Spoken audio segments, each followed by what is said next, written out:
Welcome everybody. Welcome. Glad you made it. So Shawn, our guest, McDonald, we were chatting away about manifesting your life, this and that. We get into a little trading. So disclaimer, we're not your fiduciary. If you risk anything, it's your fault. This is educational and entertainment purposes only. It's the tail end. So if you make it that far, please shoot me a tweet or a DM on Instagram, JR Bolton _. If you feel the need to go old school and email me, joshboltonshow@gmail.com. If you just want to send me a random meme on Twitter or Instagram, go for it. Yeah, I don't really care. But, yeah, it's just one of those quick disclaimer. His internet also randomly gives out twice near the end. And he gets a little pixelated, so you can hear it coming. And it's one of those, it's not bad. It's just one of those, yeah, it happens to the best of us, especially at the stay-at-home moment with COVID again. So,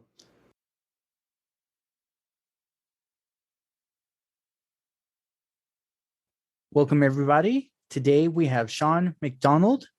I'm hoping I said that correctly. We're going to go into just from the basic talk. We're like talking about business, manifesting, some stocks, but also just whatever else comes up. Here's Shawn himself. Hey, Josh, thank you very much. And yes, you said it perfectly. I'm Shawn McDonald, and I'm really honored to be here. Thank you so much for having me. Absolute pleasure. For those who are wondering, we were chatting earlier. Fatima referred actually Shawn to me, and it was one of those. She was telling me he's the one that taught her about manifesting her life and where it is. So I'm looking forward to chatting him about that too. Awesome. Be glad to visit with you about it. So, tell everyone a little bit about yourself, where you're from, what you do.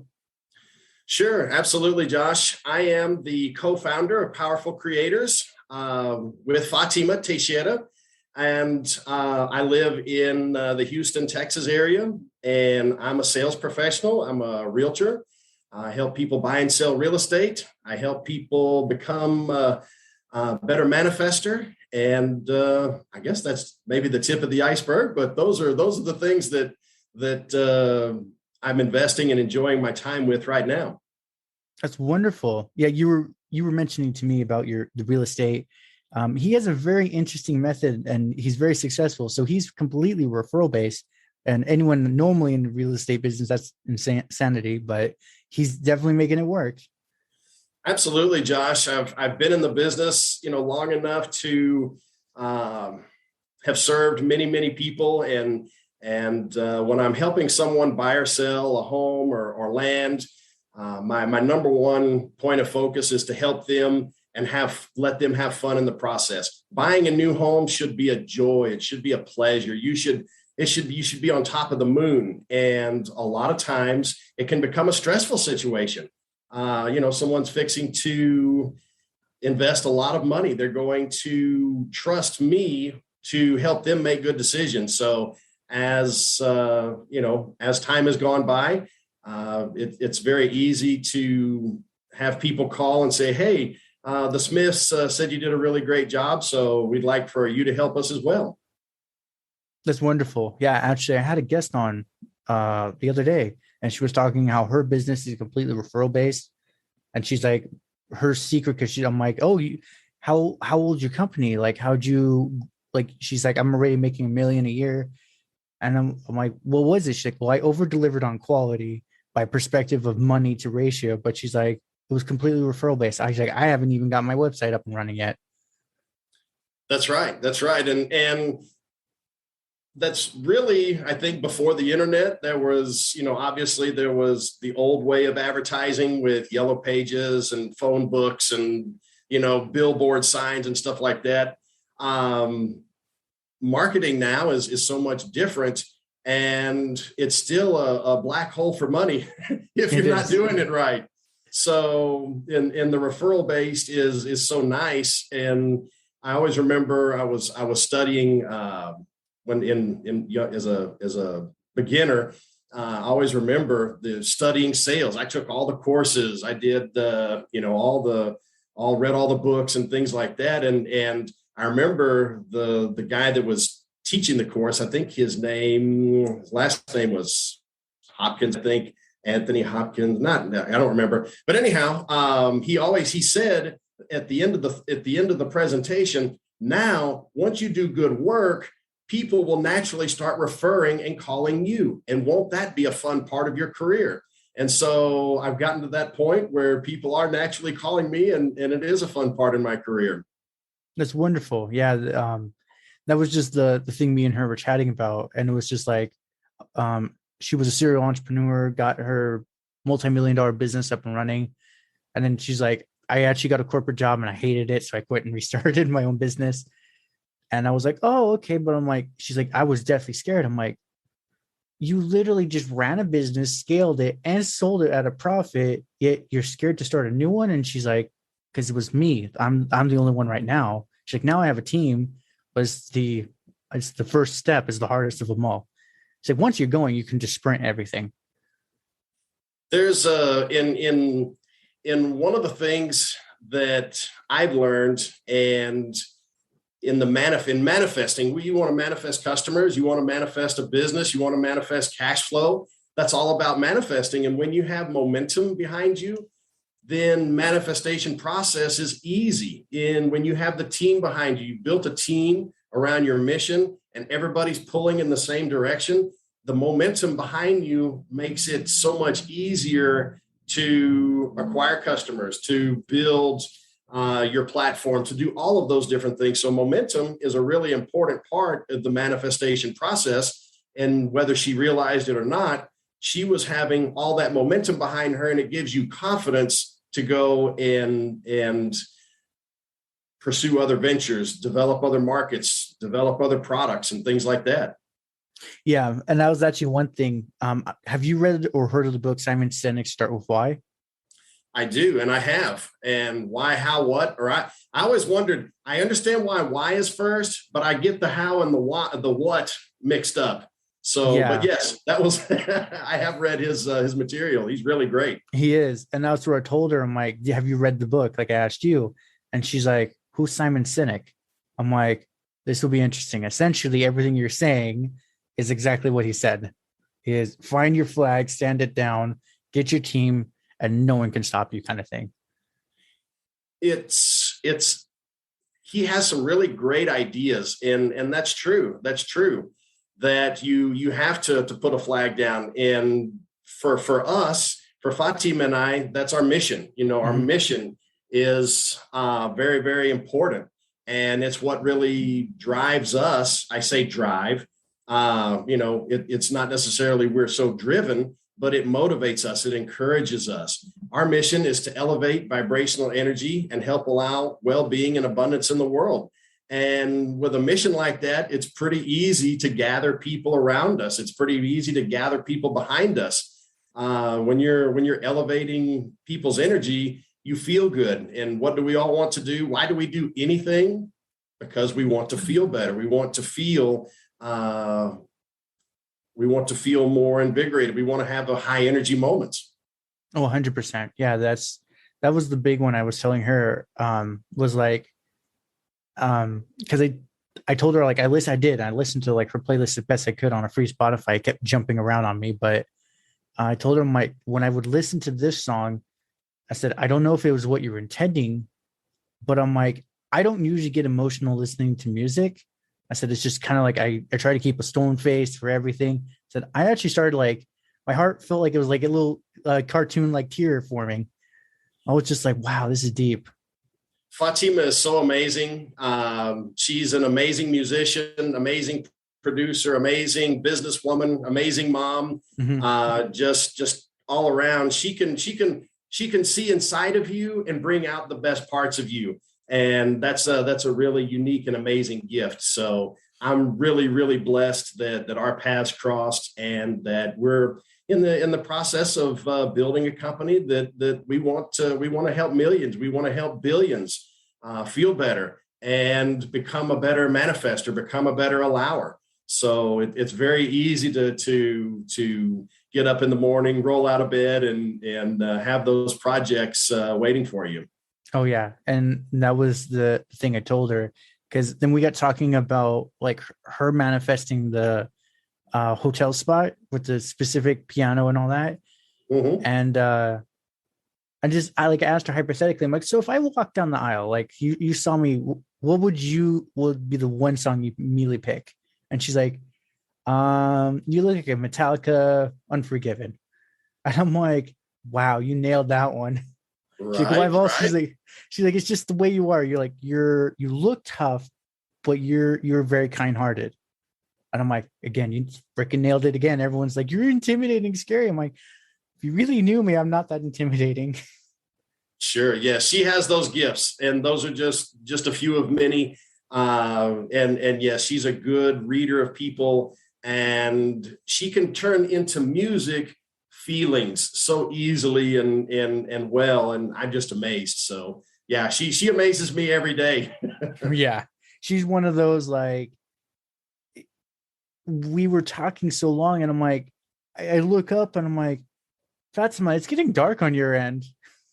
And she's like, yeah, we've been going 3 hours. And I'm like, I feel like we could have gone at least till 6 a.m. your time. No problem at all. Yes, yes, she's wonderful to talk to, easy to talk to, and just lifts you the whole way along, Yeah. and the time just goes by. So absolutely, absolutely, and she's very good at putting those abilities into music, expressing herself so well, and really, lifting people's energy around her, and that's what we're trying to capture. We're trying to put all of her amazingness in a bottle and bringing that to the world. That's going to be a big bottle or a really strong one. Absolutely. Absolutely. So then tell me about your journey of learning and manifesting and your steps along the way. Sure. So I was the one that stumbled and bumbled for few years after kind of going into the workforce and whatnot. I always saw, you see other people and you wonder, okay, they're not that much different than me. What are they doing? How are they doing that? What's helping them and to get where they want to go? And what can I do better to get there? So I started studying. I mean, it's been I started studying success and business and whatnot when I was 14. I started my first business when I was 14 years old, and I always knew that there was amazingness out there, and I wanted to join it. I wanted to have fun. I want to feel great every day. Right. And so that was the beginning of, okay, now let's put these things together. Almost all of the ideas that I share with people, I borrowed from other people. It's amazing, the people that have gone way before, like Napoleon Hill, is an amazing mentor. I wish I could have met him in person. Me too. Robert Kiyosaki for business. You want to learn about business? You can't not learn about if you study his material. Jim Rohn, if you want to be a good communicator. Wow, just he's so amazing. Esther and Jerry Hicks, Abraham, the teachings of Abraham, simply amazing. If you want to learn, there is the whole world now is so connected with the internet. I just am shocked sometimes at the lack of ambition that some people have. I mean, it's all right here. It's all in your phone. Everything you want to know in the world is on the phone that you're taking pictures with and talking to. Oh yeah. And if you have the idea, and so you have to say, hey, I think I could do that. You have to at least get started with the seed of, hey, maybe it could be me. And when you plant that seed and you start caring for that little seed, then who knows what's going to sprout, how big that tree is going to grow. 100%. That was one of those. I was actually talking to a lady, and she's wanting to start some event. It was like a convention or whatever. And I said, oh, that's great.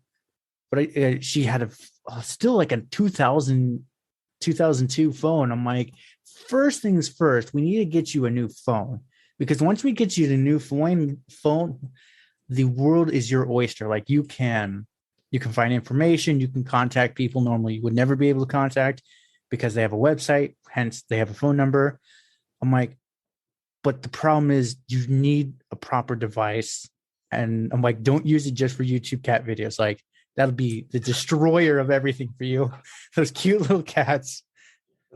Yes, that's and you'd be surprised. You say that, and I laugh. But there's tons and tons of people that's what they're watching on the device that will unlock the entire knowledge of the planet that we're living on, and they're watching cute cat videos. So I mean, you're right about that in so many ways. It's one of those. It's not wrong every so often. Maybe you just like relaxing, and you just like, okay, quick, like funny video. But like some of the people I talk to, and that's where I realized, especially when the COVID lockdowns happened, I'm like, I need to figure out how to get on the side of that screen. Somehow I got to figure out how to get there, kind of thing, because this is truly now where it's going.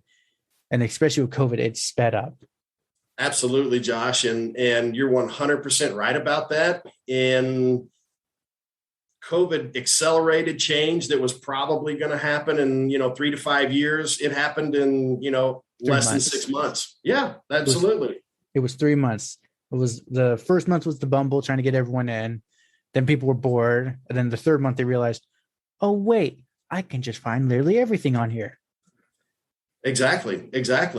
And there's going to be so many opportunities that develop from that as people, share ideas, share information, and become closer. Where I think we've gone a little further apart physically, but we've come closer technologically. So I think that you're right there. There's opportunities that haven't even been thought of yet that are right around the corner. Oh yeah. And that was one of those where my coworkers, they know I'm into the podcasting, and they're like, so what's your plan? You going to quit in 2 years? I'm like, well, I mean, you can't yell at a tree to grow faster. It's going to grow at its pace. I mean, you can yell at it. If anything, you're going to scare it and it's going to die, kind of thing. And they're like, you can't kill a tree by yelling. I'm like, you'd be surprised you can. So Josh, if everything went perfectly for you, where would you be in 3 to 5 years? So if it went according to plan, or whatever the bigger plan was supposed to be, is actually kind of like you, where you have your real estate gig, but it would be, for me, it'd be like podcasting. Then I'd work on some options here and there. And I like the idea of being a manager of a manager. So investing in multiple businesses and just checking in and be like, oh, how are you doing? Oh, okay, good. Do you need me to send you more posters? Got it. I'll print them up, send them over by next week, kind of thing. And just keeping tabs on all that. So you would be a good leader then, and a good motivator of other people. So the question now becomes, how do we get you from where you are to where you want to be? That's a good question. Like, I always ask that to myself, but I never fully answer it. I want to say capital, but that's not really a problem. I can always call someone and be like, hey, I'm starting this. I guess picking an arena, like a niche, a topic, and doubling down on that. Because I mentioned, podcasting is one thing, investing and trading is another, and business, that's 3 different arenas. 2 are similar, but not the same. So I guess it's just picking the one and just focusing on that until I can grow more. That's my first problem. So this is one of the things that I help people in my mentoring and in manifestation mentoring. The getting to where you want to go becomes, it fills in the blanks from the front backwards, or the backwards frontwards. So if you know where you want to go, then and you see it and you can visualize it, you're a manager of a manager, and you've got 3 business ventures going.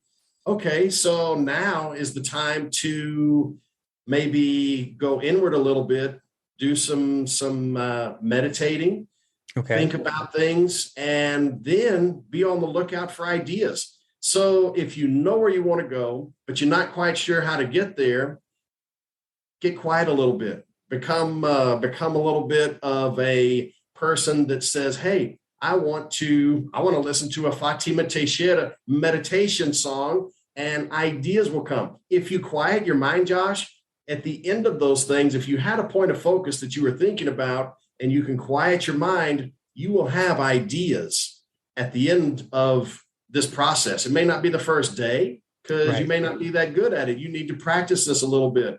But if you can quiet your mind, next thing you know, ideas are coming to you. And these are what we call inspired ideas. If you have an idea that just came to you like you think of out of nowhere, that's an inspired idea. Go take action on that. Don't judge the idea. I need to go and have coffee with Sue Smith. And Sue is handling different things. You've had the opportunity to interview some really amazing, powerful people and shared a lot of different ideas. All of those people would probably come back and say, if you had a question for them, they would answer it for you. And where you want to get is 2 or 3 questions away, 2 or 3 opportunities away, 2 or 3 ideas away. Oh, actually, one of them, I think he's going live within the week or two. It's a CEO of a, how do you phrase it? It wasn't fintech. It was female tech. Essentially, he built a device and uses AI and actually helps women with menstrual pain. And it was just one of those, as we're talking, we're this and that. And at the end, he told me, he's like, I appreciate you. You're smart. He's like, if you have any questions, funding, business, he's like, I am only an email away and I will answer you. And it was just That's powerful. That is. And it was now, I'm sorry, go ahead. No, you go. So how do you invest that? You've got the smartest, brightest, richest people on the entire planet that you've been on the other side of the screen with. Now, how are you going to invest in your better future?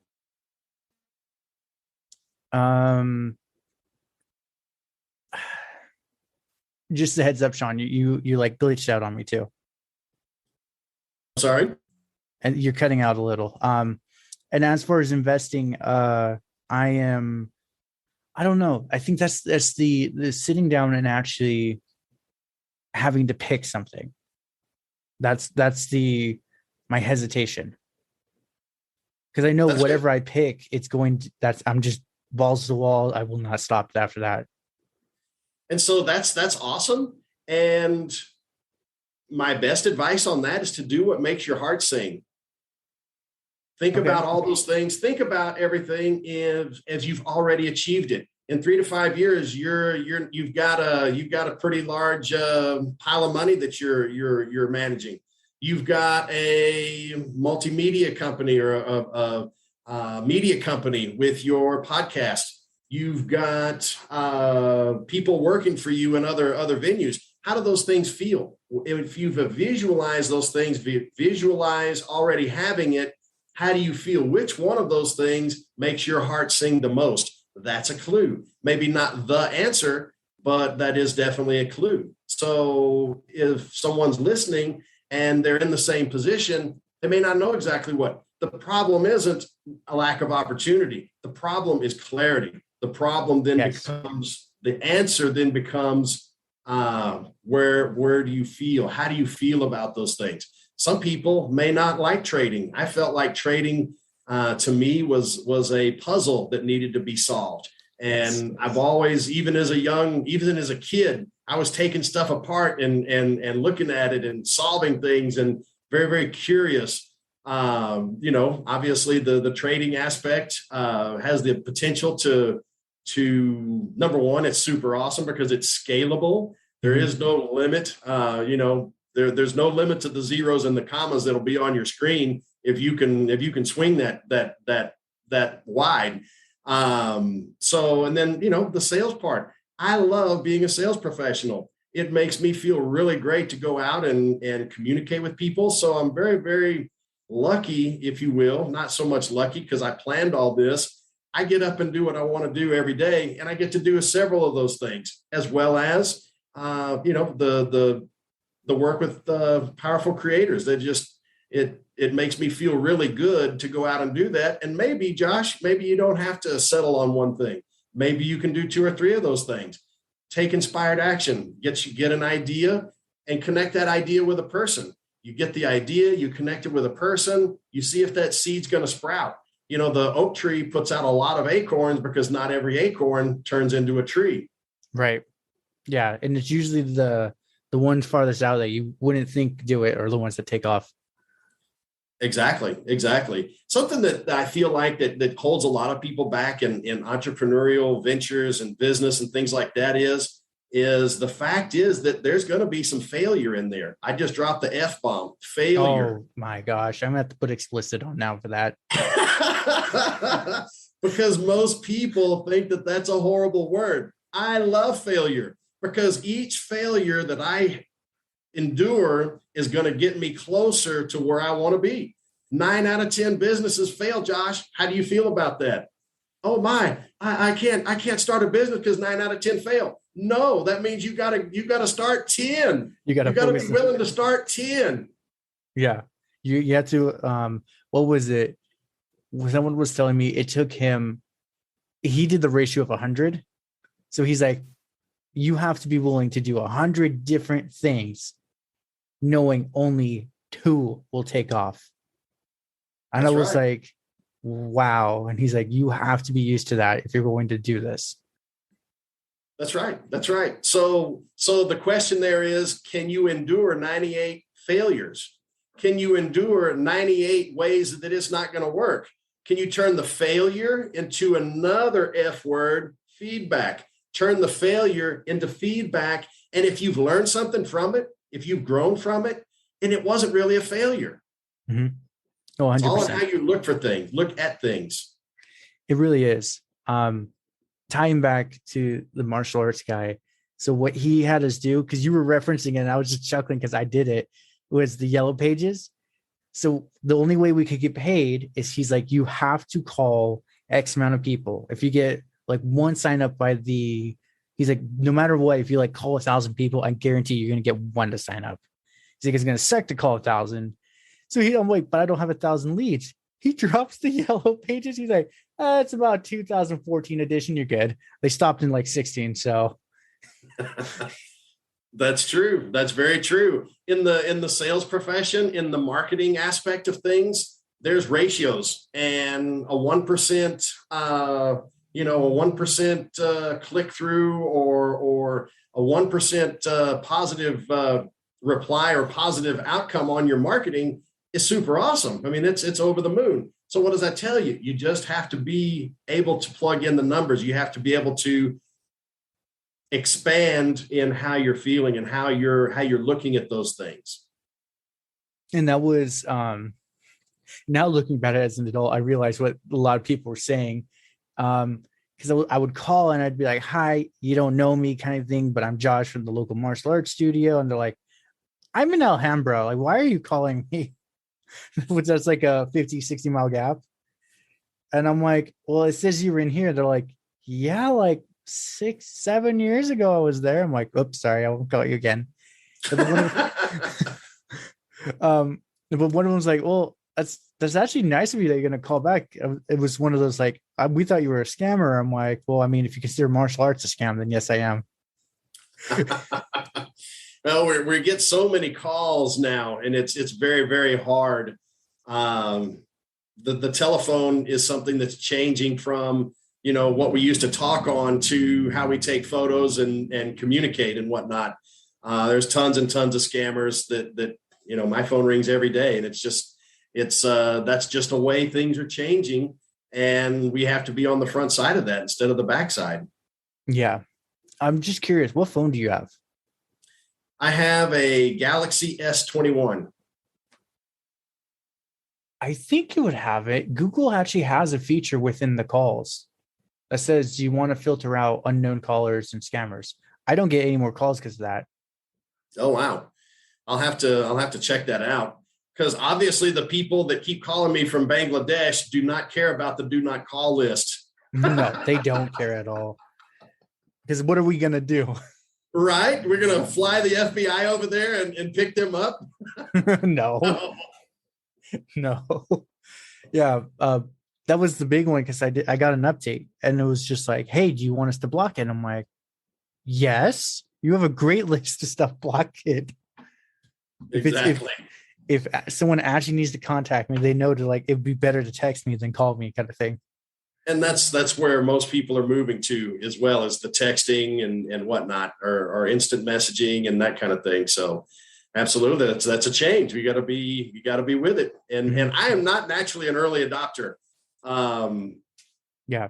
The first day I got my smartphone back, I don't know, however many years ago it was, I'm thinking, how did I ever live without this thing? And I just started using the map, much less all the other functions that it has and relearning and whatnot. But and that's one of the things that Fatima is motivated and inspired me to do better, is the technology. So Fatima, thank you very much. Yes. Thank you, Fatima. So I'm curious then, for the manifesting for you, we'll go with you. How did you said you were learning the different stuff and piecing with business? How did you realize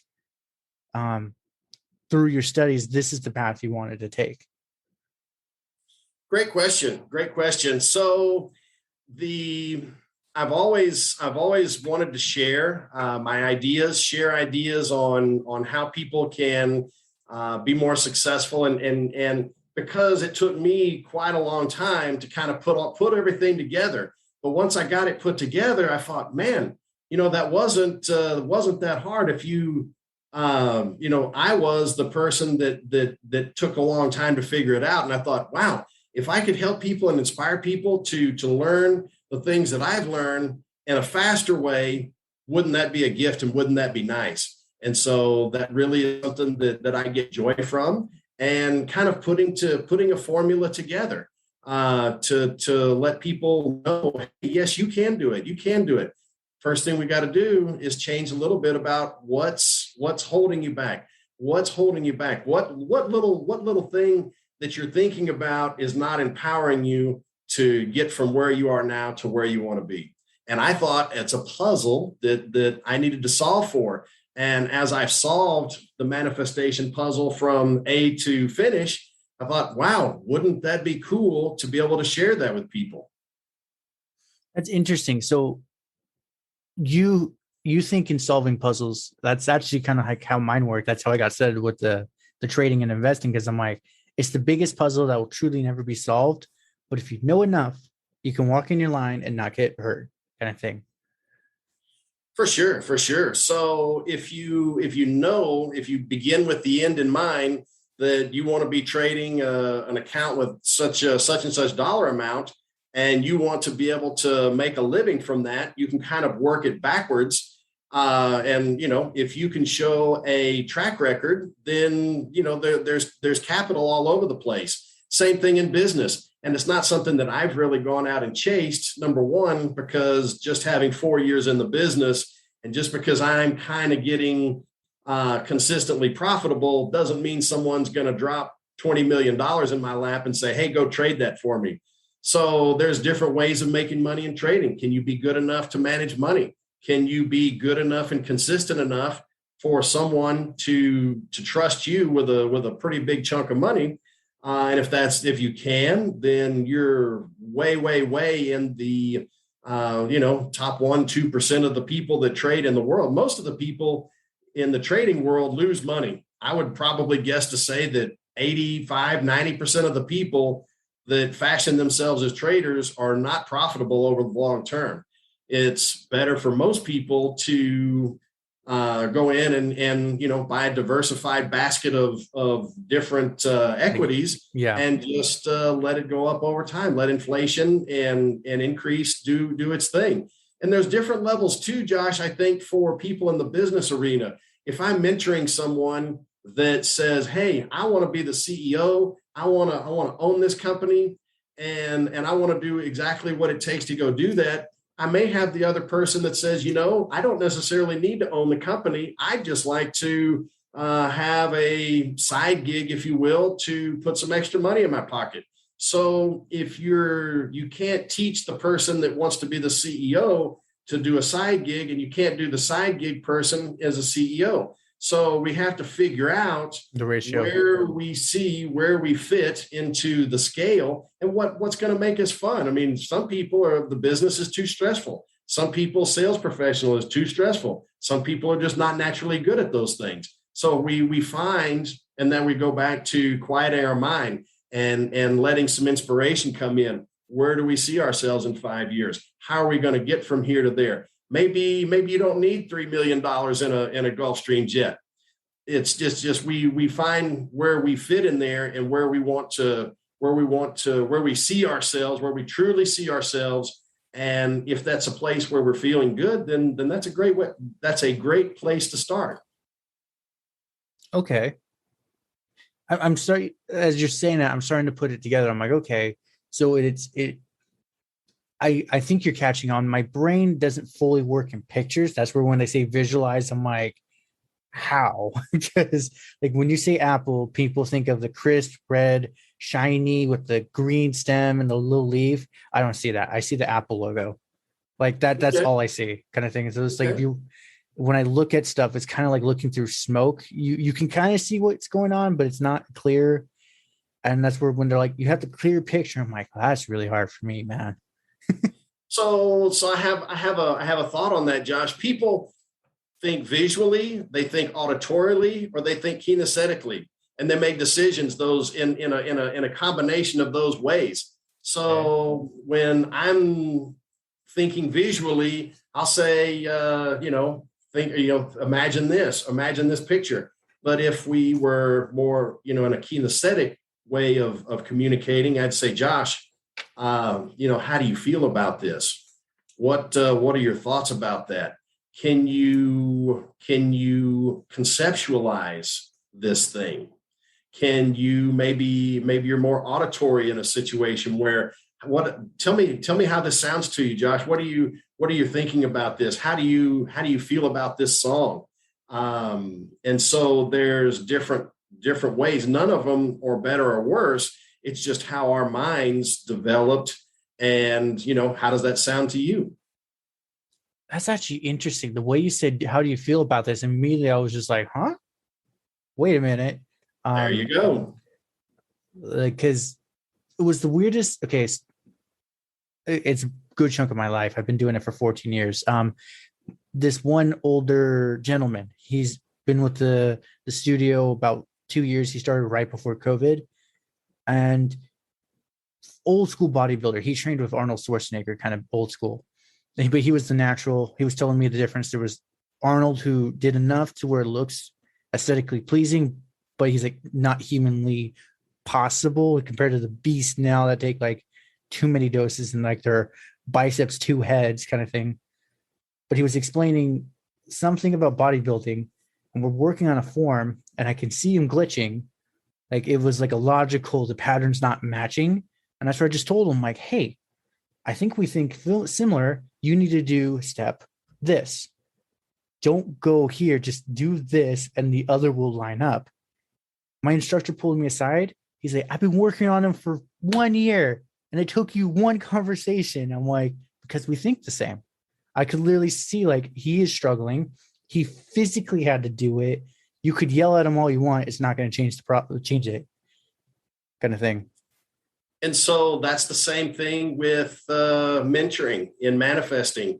So it's not something that's as wide as a battleship that's going to keep you from getting where you are to where you want to be. It's the one little hang up. It's the one little burr on the key that if you can take the key back to the locksmith, they run it in the little brush. Yeah.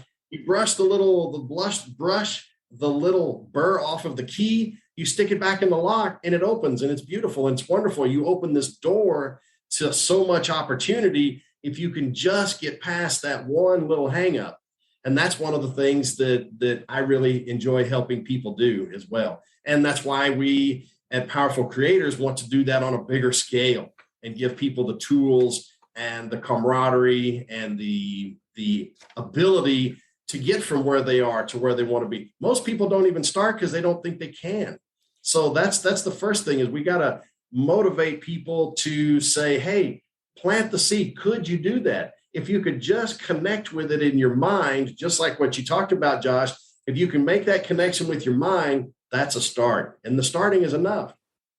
It is. And actually, that's interesting. Well, I also was in that group. where it's like just doing it or knowing you can succeed or something like what you were saying earlier. Like I know, like when you said that, I felt like, no, I know I can do it. It's just what's the path kind of thing. It's like I don't know which one I'm supposed to take. So start with all of them.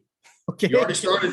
I in another one of your podcasts, Josh. I remember you were telling your guest about your experience when you traded an option on the NASDAQ, and I thought, yeah, that's a pretty cool story. Because and actually, it's good that it didn't work out, because you would have probably doubled down and put the entire Josh Bolton fortune on the next trade, and it would have shown up black instead of red. Yeah. So embrace that failure and use that as an opportunity to learn. You see how there's a process. There's a process with every single thing. You may love trading. You may fall right into it, and it's not something that you have to do every single minute of every single day. Right. And that's actually one thing I've have been thinking about when I went on a week vacation in like a Washington. We own like a former quarantine house in like the 1800s. It's really rustic and cool. Beach is literally a 2-minute walk away. And I was one of those, like, my parents were like, come with us to town. I'm like, I need to work some stuff out in my head kind of thing. Like, this is a good moment. You're all gone. You won't bug me. And that was the one that when I sat down, I wrote and like structured everything. I'm like, trading is going to be important, but it's going to be one of those, it's going to be extra fun money kind of thing. It's not, I'm like, also the fun money could be just a shit ton of money, but I'm at that point where it's like, yeah, it's nice. I made an extra $6 million. That's whatever now kind of thing. But I'm like, it's not going to be my consistent bell ringer, but it's going to be the one that pays. I'm like, so what am I going to do that can be the consistent bell ringer? I know thick or thin, I will get that cash. And I'm like, well, a lot of people say I'm good at coaching, but I'm like, that kind of like real estate, it's a very cutthroat industry. You got to have something that makes you stand out kind of thing.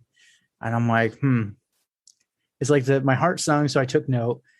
Then I'm like, have you heard the ones where I talk to people about my childhood? No, I have not. So, okay, quick synopsis. I might go into details later, but essentially, back in the 90s, they didn't know what ADHD was. Doctor was lazy, said I was schizophrenic, and around 6 or 8, essentially I was on drugs, but didn't really know who little Josh is. Like, I was just drugged and doped out, and I just a lot of my memories like scrambled eggs now. And that's where my instructor, he's like, dude, like the way your life was structured and destined, he's like, you were doomed to fail from the start. He's like, but yet you pulled yourself out and you have redirected it. I'm like, well, I knew at a certain point these drugs were doing more harm than good. And then when a very professional Indian doctor pretty much said, how long have you been on this shit? Immediately I was just like, he said the S word. This is bad kind of thing. Right. Exactly. Yeah, I understand. You should feel good, Josh, that if you can overcome that, then you can overcome anything. The rest of your life is downhill. You got the hardest part done and over with. Yep. Now you got blue skies and smooth sailing. So, feel confident in knowing that you can overcome and that's part of life. I mean, we can't have the good part is not as sweet if we've never drug on the bottom and hit the rocks. Mm-hmm. So that's part of the experience on the planet. And I think that, even if the people are so lucky per se to not have any of those experiences, they still don't really understand and fathom how good it really is. And if I can, I'll go back and talk about, we were talking about trading, we're talking about business. And if you don't have an edge in trading, you're going to be broke. Yeah. If you don't have an edge in business, you're going to be broke. You're going to lose all your money. And what is the edge? You have an edge in trading. You have a statistical advantage over a certain large number of occurrences that something's going to happen. In business, it's called your unique service proposition. What are you doing that's unique? What do people want? What do people want to see? And what can you provide? What do you enjoy providing? And so if you go back to, the people that are super successful in this world, you think, oh yeah, they've got all this money. They do this or that. The guy that owns Facebook, he doesn't really care about the money. He wants to connect the whole world socially, and he's done it. And so he got to wake up and do the things that make his heart sing. And all of the other, like Steve Jobs, he wasn't really worried about money, driven by his.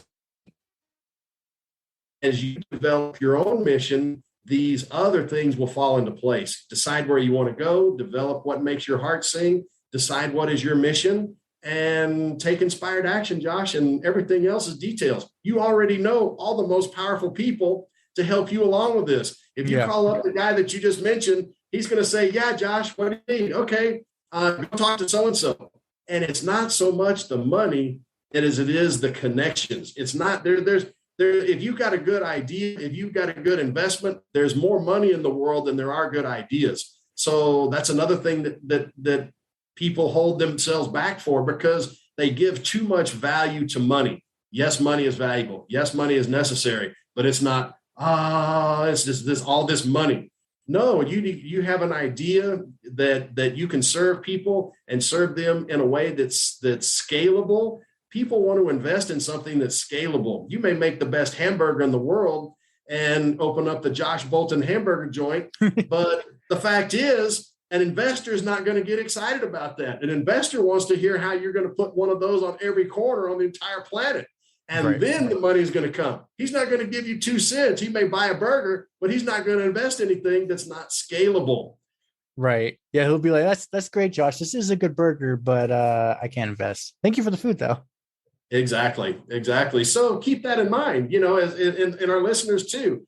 Keep that in mind. Would it be something that's unique? How is it unique? Is it unique because you're making it unique? Is it unique because of the idea? Is it unique because of it solves a problem? There's tons of problems that need to be solved in the world, but they may not be good investment ideas. They may not be good businesses. There's tons and tons of ideas that are great, but nobody invests in them. So you have to communicate well. You have to have an idea, and the idea can't be, it takes an Elon Musk to go out into space and things like that. Shawn McDonald's gonna do, powerful creators, help people manifest. I don't need to go into outer space, and that's not something that I'm smart enough to do by any means, or have the passion to go do it. The people that go and do things in those big, huge ways are very, very passionate. So that's something I'd like to share with everyone. Do what makes your heart sing. Everything else will fall into place. Yeah. It's the passion one for me. I think it's like at one point in my life, this is still when I was under the heavy drugs, I taught myself completely how to use an embroidery machine, make patches, this and that. The learning is what I was passionate about. But then when I actually got into the business aspect, I realized, holy shit, this is a terrible idea. Like, people are charging like below anything to make a margin. And I would need to sell 1,000 just to like finally break even. And I was like, that's kind of what spurred my thing, because like I still have it and I use it every so often in the machine, but it's like that was my first business I invested. It died before it even started. And that's good. Be proud, because that's the first one. That's 1 out of 10. You got 9 more to go. Yeah. And well, I mean, if we're going to talk like that, then I actually had a freaking good mowing gig. It's actually, now I'm sitting back, it was a really bad excuse for leaving it. I was cash under the table, like $2,000 a month. And that was my first business too. I was mowing grass, trimming yards, and doing lawn work. That's a great way to get into business. And I look back on all the things that I did. I'm 14. I get on my 10-speed bicycle. I go across the street into the nice neighborhood where the big yards are and whatnot. And I got some business cards made. It said, "Hey, Shawn McDonald, lawn care," had my phone number on it. And I go up, here was my sales strategy. If I drove my bicycle by a yard that the grass was tall, I'd go knock on the door, and the person that came out, I didn't really know what to say. I just handed him my card. And so they looked at the card and they'd say, either say, yeah, you can cut it, or no, get out of here. And so wasn't very long till I had 3 or 4 yards. And then guess what? Those people started referring me to their neighbors and friends. And so that's the sales game, if you will. That's when it's fun, is when you're getting people to call you to ask you to come provide your product or service. And that's actually what the point for me. Like, I was exactly like you. I would awkward, could not talk to them. So my dad was the one, like, because he would help. I did not know how to drive a stick shift back then. So he would drive me around the truck. I'd give him like whatever for gas and coming along with me. And so he'd see someone struggling. He knew the neighbor, chat with them, and then they signed me up. Then like half the neighborhood's going, and I'm like, okay, this is great, but this is not sustainable for a weekend gig kind of thing. Right. The problem with cutting grass is that it's hard to scale. And there's low margins. I want to deal with something where the margin's higher and it's easier to scale. So, yeah, and there's a lot of, I've seen some really big businesses that are in, worldwide landscaping and landscape for huge, tall buildings and professional property owners and make the place look magical and whatnot. And that's something I can just see. The person that's doing this work is passionate about this. They love plants. They love landscaping. They love putting these colors together. They love watching this stuff grow.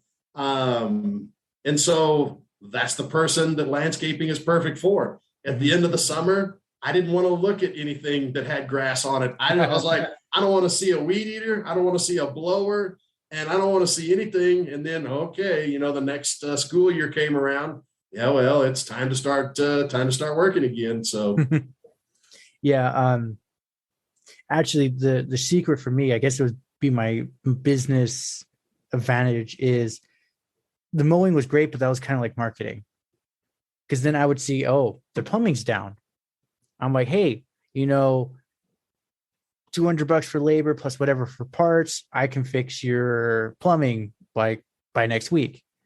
And it was just one of those, I'm thinking to myself like, oh God, $200. That's insane. Now I'm realizing adult, like, that's it. That's all done. Like, take it kind of thing. But exactly. That's how I was just making money hand over fist. Cause it's like, oh, I see this is having trouble. Like whatever it is for my price of parts and then whatever for labor. And there was, I got to the point I was really specific. I would only ask rich people for projects because I didn't know at the time, because I'm like, they're at the point where it's cheaper for them to hire someone no matter what the price than to do it themselves. And it was just one of those, it just kind of hit me. I'm like, it just kept ringing their doorbells. I'm like, hey man, I see this, this, and this. And they're like, oh yeah, $1,000. There you go. Here, cash. And they'll be like, honey. So what you were doing, whether you knew it or not, is you were finding a need and filling it. Mm-hmm. And a lot of people don't know really where to start. So that is such a great example of, the person that's listening to this podcast and says, okay, that's great. Well, how do I start? I don't even have gas money. Well, grab your rake and go down the road. If you see someone that's got leaves in their yard, ask them to for the opportunity to clean up their yard, rake their yard. Hey, give me $50. I'll rake up the leaves in your yard. That's a way to start. You start with zero and then you start scaling it. You start building it. I love looking at numbers, Josh, and you say, hey, I'm going to start out with $1.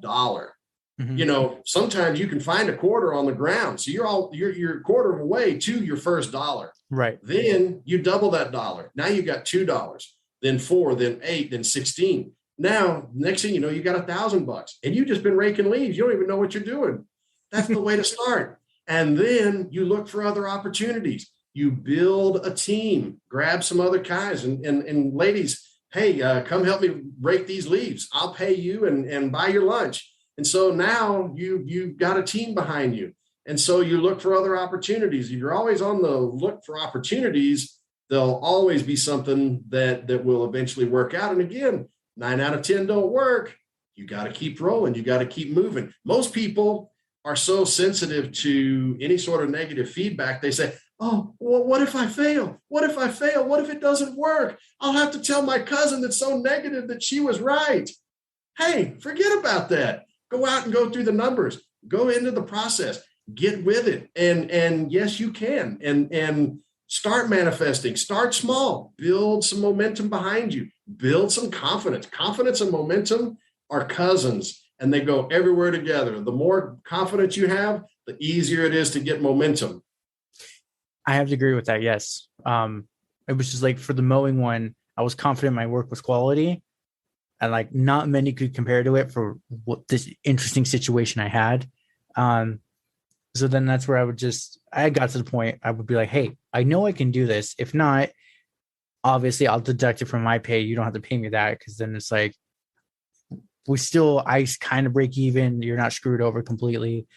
And I realized at a certain point, I'm like, oh, it's easier to go with this person because then I don't have to justify it. They're like, oh, you're still learning. That's fine. Take an extra day or two, kind of thing. And that was my edge. I realized I could read people quicker, and it was just one of those, the whatever, I want to work with them because they're understanding and they'll pay what they know I'm worth, kind of thing. So, Josh, what if you, instead of doing the work, you became good at finding the work and said, okay, Mr. and Mrs. Smith, or whole city that you live in, you find the work and then you have a crew, or you sell the job and someone else comes in and does good work. If you partner with someone and you're able then to scale what you do. You're not good. You're probably good, but there's probably somebody that's better as plumbing. There's probably somebody better at cutting grass. Let those people that hearts sing when they're cutting grass or plumbing go do that work. Find people that you can, I'm not saying you, but as the listener that's good at something. If you're a good communicator, you shouldn't be raking leaves very long. You can start there, but you need to go and scale up and move on to bigger opportunities and solve bigger issues, bigger challenges.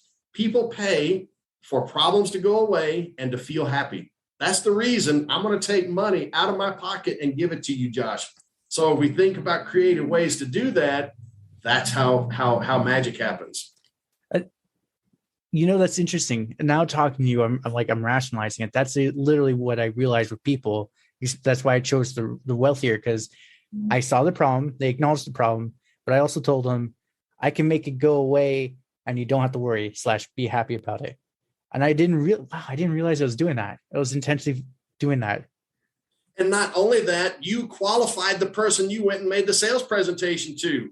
You knew they had a problem and you knew they could pay for it. You didn't go knock on the door where the grass was 3 feet tall and there were 4 cars on blocks and the barbecue pit still smoking from the night before. You knew when you made your presentation that person could pay. And so that's a big part of it too. Yeah, that's interesting. I'm gonna have to think about that more, because it's I've always gone back to that one because it's people, one of my buddies at work, he's really into video games, and I was super into this one video game. I'm actually kind of bummed they shut down the whole thing. And he's like, oh, how much did you jump in? That was the only game that if you paid, you could continue, kind of thing. I said, oh, 2 years collectively, I dumped $2,000. And he's like, well, you were in your teens in high school. I'm like, I was also making a shit ton of money back then. 2K was okay, whatever. I didn't have the discipline to realize I needed to save that too, kind of thing. You enjoyed it though. Oh, money is meant to be enjoyed. So right. A lot of people say, oh, I wasted that money. If you had a good time, that money was well invested. You may not have it today, but right. You got great memories and experiences from that. And there's something to be said from that. I always advise people to if not worry about wasting, quote unquote, wasting their money. If you had a good time and you had a great experience with your family, or you did something and you could afford it, don't lament the fact that you invested that money in something other than, a business or something that paid. Life is short. Experiences at the end are what are the valuable thing. Nobody looks back when they're 80 and says, I wish I spent more time at work and not with my family or not doing something I love. So that's something that's important too. If you're a good manifester, you can let cash out and feel confident that there will be more cash coming back in at some point. And so right. that's a big part of manifesting is to have the confidence and have the belief that, yeah, I can use this money. And it may not be something that's going to make me money, but it makes me happy. And it helps me to connect with people. It helps me, gives me great experiences with my family, with my wife. That's money well spent, is money well invested. And as you become better at manifesting, you'll know that there'll be more money coming back in. Yeah. It's like the bell I was saying, it would always ring no matter what. And especially if you're manifesting, it's just like, give it time. It'll come no matter what. That's a great aspect to have. And a lot of times it's not a straight line. Can I share a quick manifestation story with you? Absolutely. Awesome. Thank you. So I'm listening to yours and Fatima's podcast, and I'm thinking, okay, this Josh is a pretty good guy. He's with it. He does a great interview. And then Fatima said, hey, would you be interested? And I said, of course. And then, we got together. My people called your people, and bada bing, bada boom, here we are. Right. But in between all that, I've always had the intention, I made an intention, and this has been with me for a long, long time, about becoming a better marketer, because I'm referral based. I got really lazy in marketing. Something that to take powerful creators to the next level, we need to become very masterful marketers. So anyhow, I'm listening to Fatima, I'm listening to you, Josh, and I said, okay, I want to learn a little more about Josh. So I'm listening to your podcast with Joseph Wilkins, the marketing guy, how to make funny videos that sell. Right. And I thought, okay, that's pretty cool. So Josh, Fatima, Joseph Wilkins, and now I'm listening to Joseph's podcast on how to make funny videos that sell. And the next thing you know, I hear about them talking about Harmon Brothers University on learning more to make videos and marketing and different things. So the next thing you know, I'm signing up for all the Harmon Brothers University courses. And now I'm getting in the process and going to start making marketing videos. And so marketing was over here. And then I took inspired action, not even thinking about it, but I was just open to following this path. I wasn't really worried about it. I had the intention that I wanted to do that. And the next thing you know, you put a key in my hand. And so you didn't know you were going to do that. But that's the beautiful part about sharing these ideas, about doing podcasts, about having wonderful people. Yeah, actually, that's wonderful. And one of my coworkers, I've been talking with him. That's where I did the 10 minutes earlier with you, just to get to know you and talk. Because he recommended, he's like, when I was first doing it and he listened to it, he's like, dude, it's really awkward. Like, did you actually try to talk to them beforehand? I'm like, sort of.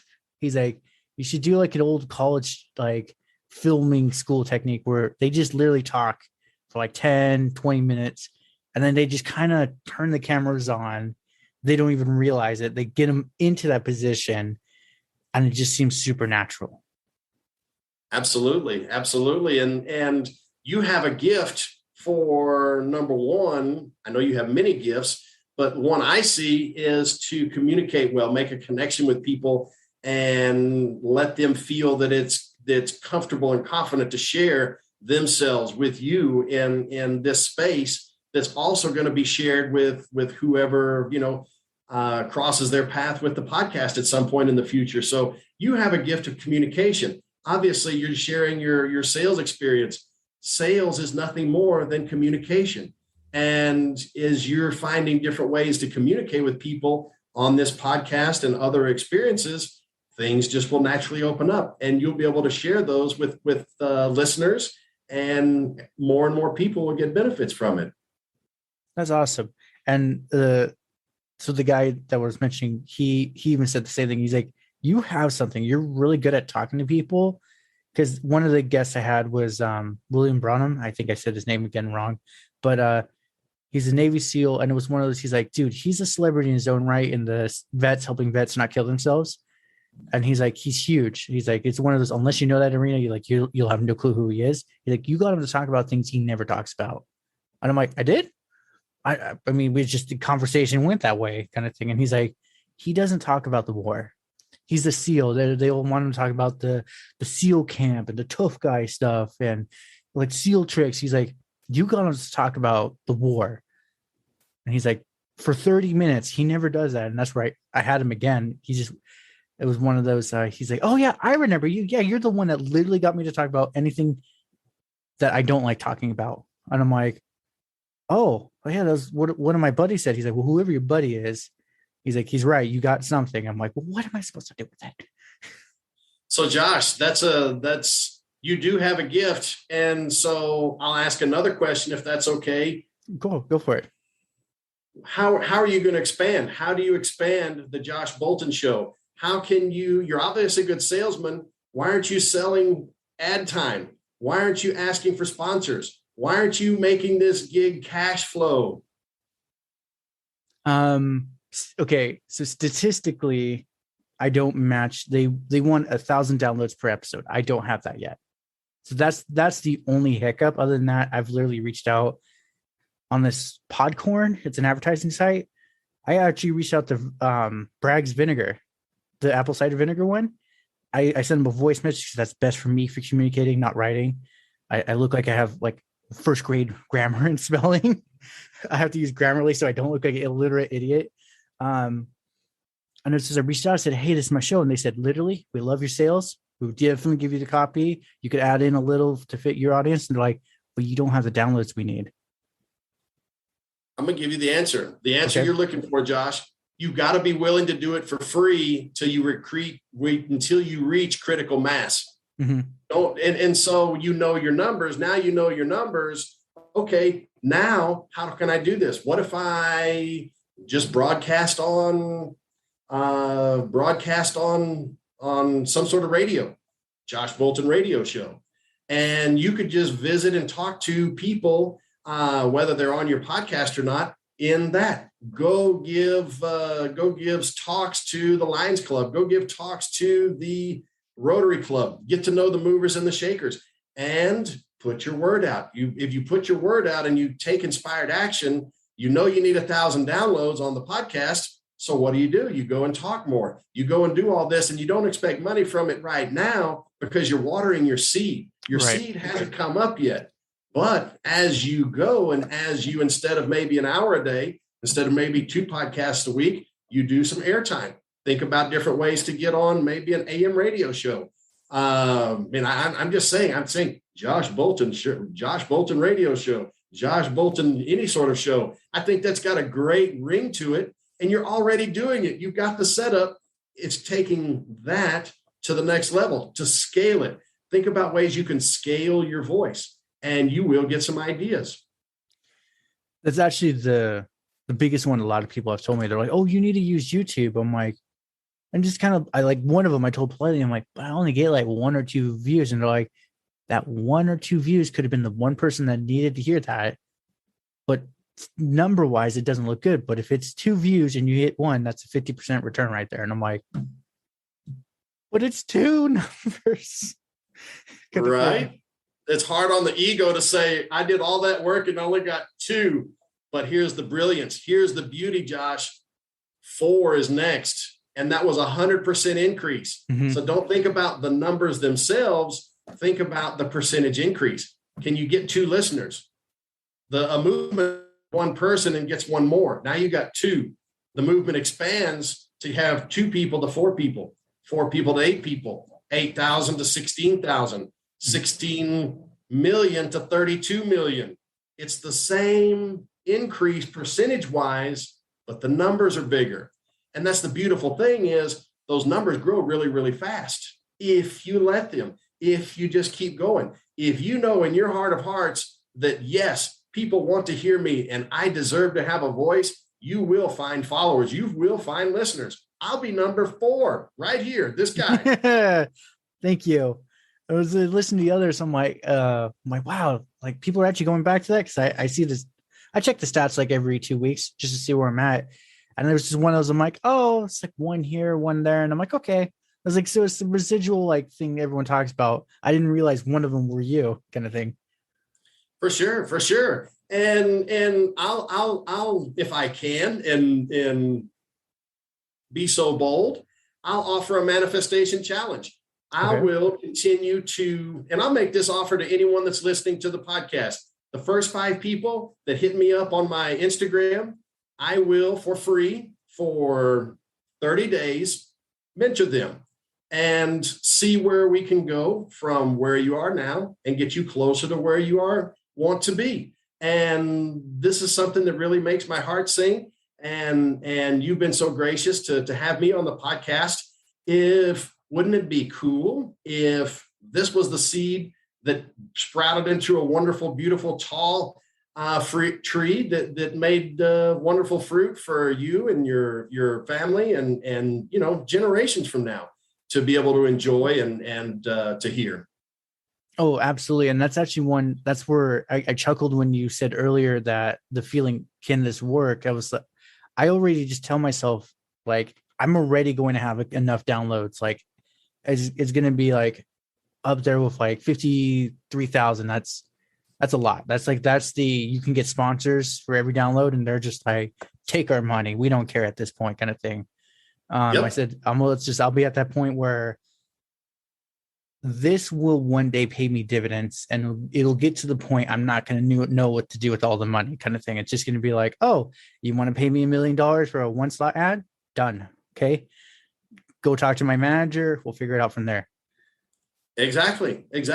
And you're actually closer than you think, Josh. You're closer than you think. Really? Of course. Of course. You're one opportunity. You're one idea away from unlocking that door, getting the burr off of your key. You're one opportunity, one idea away from that.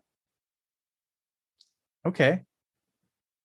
Do I know what it is? I don't know. And that's where that's where you have some of your internal work to do to quiet your mind. When you quiet your mind, if you can connect to the unified field and your subconscious is just in flow with everything in the universe, you're going to hear somebody and you're going to hear these ideas and say, hey, go talk to Tom Smith. Go talk to another podcaster. Go talk to, I want to be a guest. I want to be the guest host on your show. I want to be the guest host on somewhere. That's just coming into my mind as guest host. That's how you get known. If somebody's sick and can't come in that day, hey, I can fill in for you. Yeah. Knock on the door. You're good at that. Yes. That's I'm really good at doing that, actually. Because I was just thinking back, because I always am like, oh, but that was then, kind of thing. And I'm thinking, no, if you really needed to, I know I actually did it. I was unemployed for like 6 months. At a certain point, I literally went to a store and I'm like, I know you don't have a help wanted sign. I'm unemployed. I'm literally willing to work for 12 hours. You only pay me for like 6 just so I can get my foot in, kind of thing. And a lot of the managers, now I see it as a business person, like, that's a liability. We're not making you work for 6 hours free, kind of thing. But they all told me, like, dude, you're like, we would have hired you if we had the funds, kind of thing. We're tight right now. One of the things, Josh, that I learned from Robert Kiyosaki is that he said, and it stuck with me, that when you start a new venture, you start a new business, you go to work for free. You don't expect to earn a ton of money in the beginning. You're investing your time with hopes of receiving a return on that time investment down the road. So most people say, I gotta have whatever it is your hourly rate is. You're thinking as a employee that needs to collect a check. When you're an entrepreneur, you're saying, hey, look, I work for opportunities, and the opportunities are what will pay you down the road. The connections, the people, everything you want is owned or controlled by someone else. So you may say, hey, I need a Gulfstream jet. Somebody owns that Gulfstream jet. And if they like you, they're going to let you ride in it. And or use it or rent it or whatever. So we as people, we spoke a little bit about it earlier about giving too much value to money and giving too much value to stuff. All the stuff in the world has someone that owns it or is controlling it or is using it. So work on making connections with the people. You're one broadcast person away from 10,000 downloads, a million audience, a million listener audience. See, I got shook up with that. I'm getting excited, Josh. I don't know if you can feel it. I'm getting excited about that. Absolutely. That's actually one that as I've been thinking and like meditating, for my line of work where I'm at currently, I'm at the point I can just go autopilot and just think, like constantly think of ideas, because the work itself is not hard. And it's just that was the one I said to myself. I'm like, I need, yes, I need to get on their shows to like if a guest, like if you invited me, I, of course, hands down be over. And that's actually to all my guests, but they're like, they get really finicky and weird, but it was one of those, they told me, they're like, you need to start doing the same thing we're doing, run the gambit, talk to people, even if it's not business, just talk. And I'm like, oh, I'm like, but what do I talk about? And they're like, I don't know. You talk about a lot of things. Just make a list of what you're willing to talk about. And if controversies come up, you know what to rebuttal with. Because they're like, when you start getting that public, people are going to start yelling at you. And I'm like, but that's a good thing as long as they say my name correctly. You have not arrived unless you have haters, Josh. Right. If you don't have any haters, you're not doing it right. Exactly. And that was the one thing I was, one of my guests, because she was super worried. We got talking about her line of work. She was a police officer. I guess in England, they took guns away or something like that. And I'm like, so she said, crime itself actually has increased, but not guns specifically. I'm like, well, don't cops have guns? Like, it'd be like America, you guys. She's like, no, outlawed completely. We don't have any. And I'm like, so what crime's going up? And she's like, swords and knives. I'm like, what? We're literally walking down the street with like a claymore on our back now, kind of thing. That's different. People that are maladjusted will always find ways of doing ugly things to other people. The methods will be different, but that's not something that we have control of, other than the fact that we want to focus on well-being. I always believe, and I know in my heart of hearts that I have a force field of well-being around me. Good things always just happen to Shawn. And right. I try and just without even thinking about it, when you're moving toward positive people, you're typically leaving the other ones away. And so I try to go forward, and I do go forward knowing that I'm going to have beautiful, wonderful interactions with people all over. And so as you go forward to that, and as you learn how to invest those things, I'll go back to talking. We've been talking for the last hour and a half, and we haven't run out of anything to talk about. Right. So you can always have ideas. Our phone, there's 100 different things to talk about. If you want to talk about certain different things, I love talking about manifestation. So it's real easy. I got a whole list of stuff, and we're not even going to get through 10% of it. Never worry about running out of something to talk about, especially if you can get some guests, have some guests on your show other than your podcast. If you have a live radio show, why not have some guests? That's, all the AM radio talk show people have people calling in just to spice things up and have other things to talk about and gather ideas. The idea is just to share things and to share. The world is really, really, really needing positive content right now. You turn something on and it's negative. And I know negativity sells, but do I want to be a part of making the world better? Do I want to raise the world's vibration, or do I want to pour gasoline on a fire? I want to uplift. I want to bring people out of a fire. I want to see, and I want people to know that there is opportunity. It's all over the place if we just go look for it.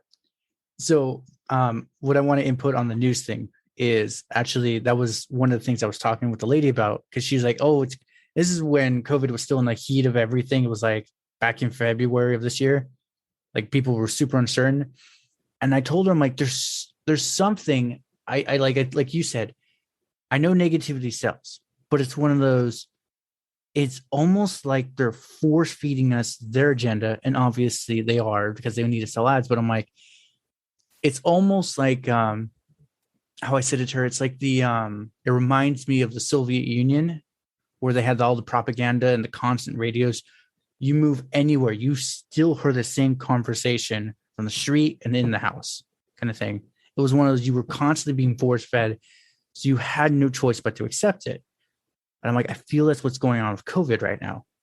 And I said, this is inflicting a level of fear that the human mind can't fathom, which is going to cause damage much later on. And we're already seeing it with all the violence kind of thing.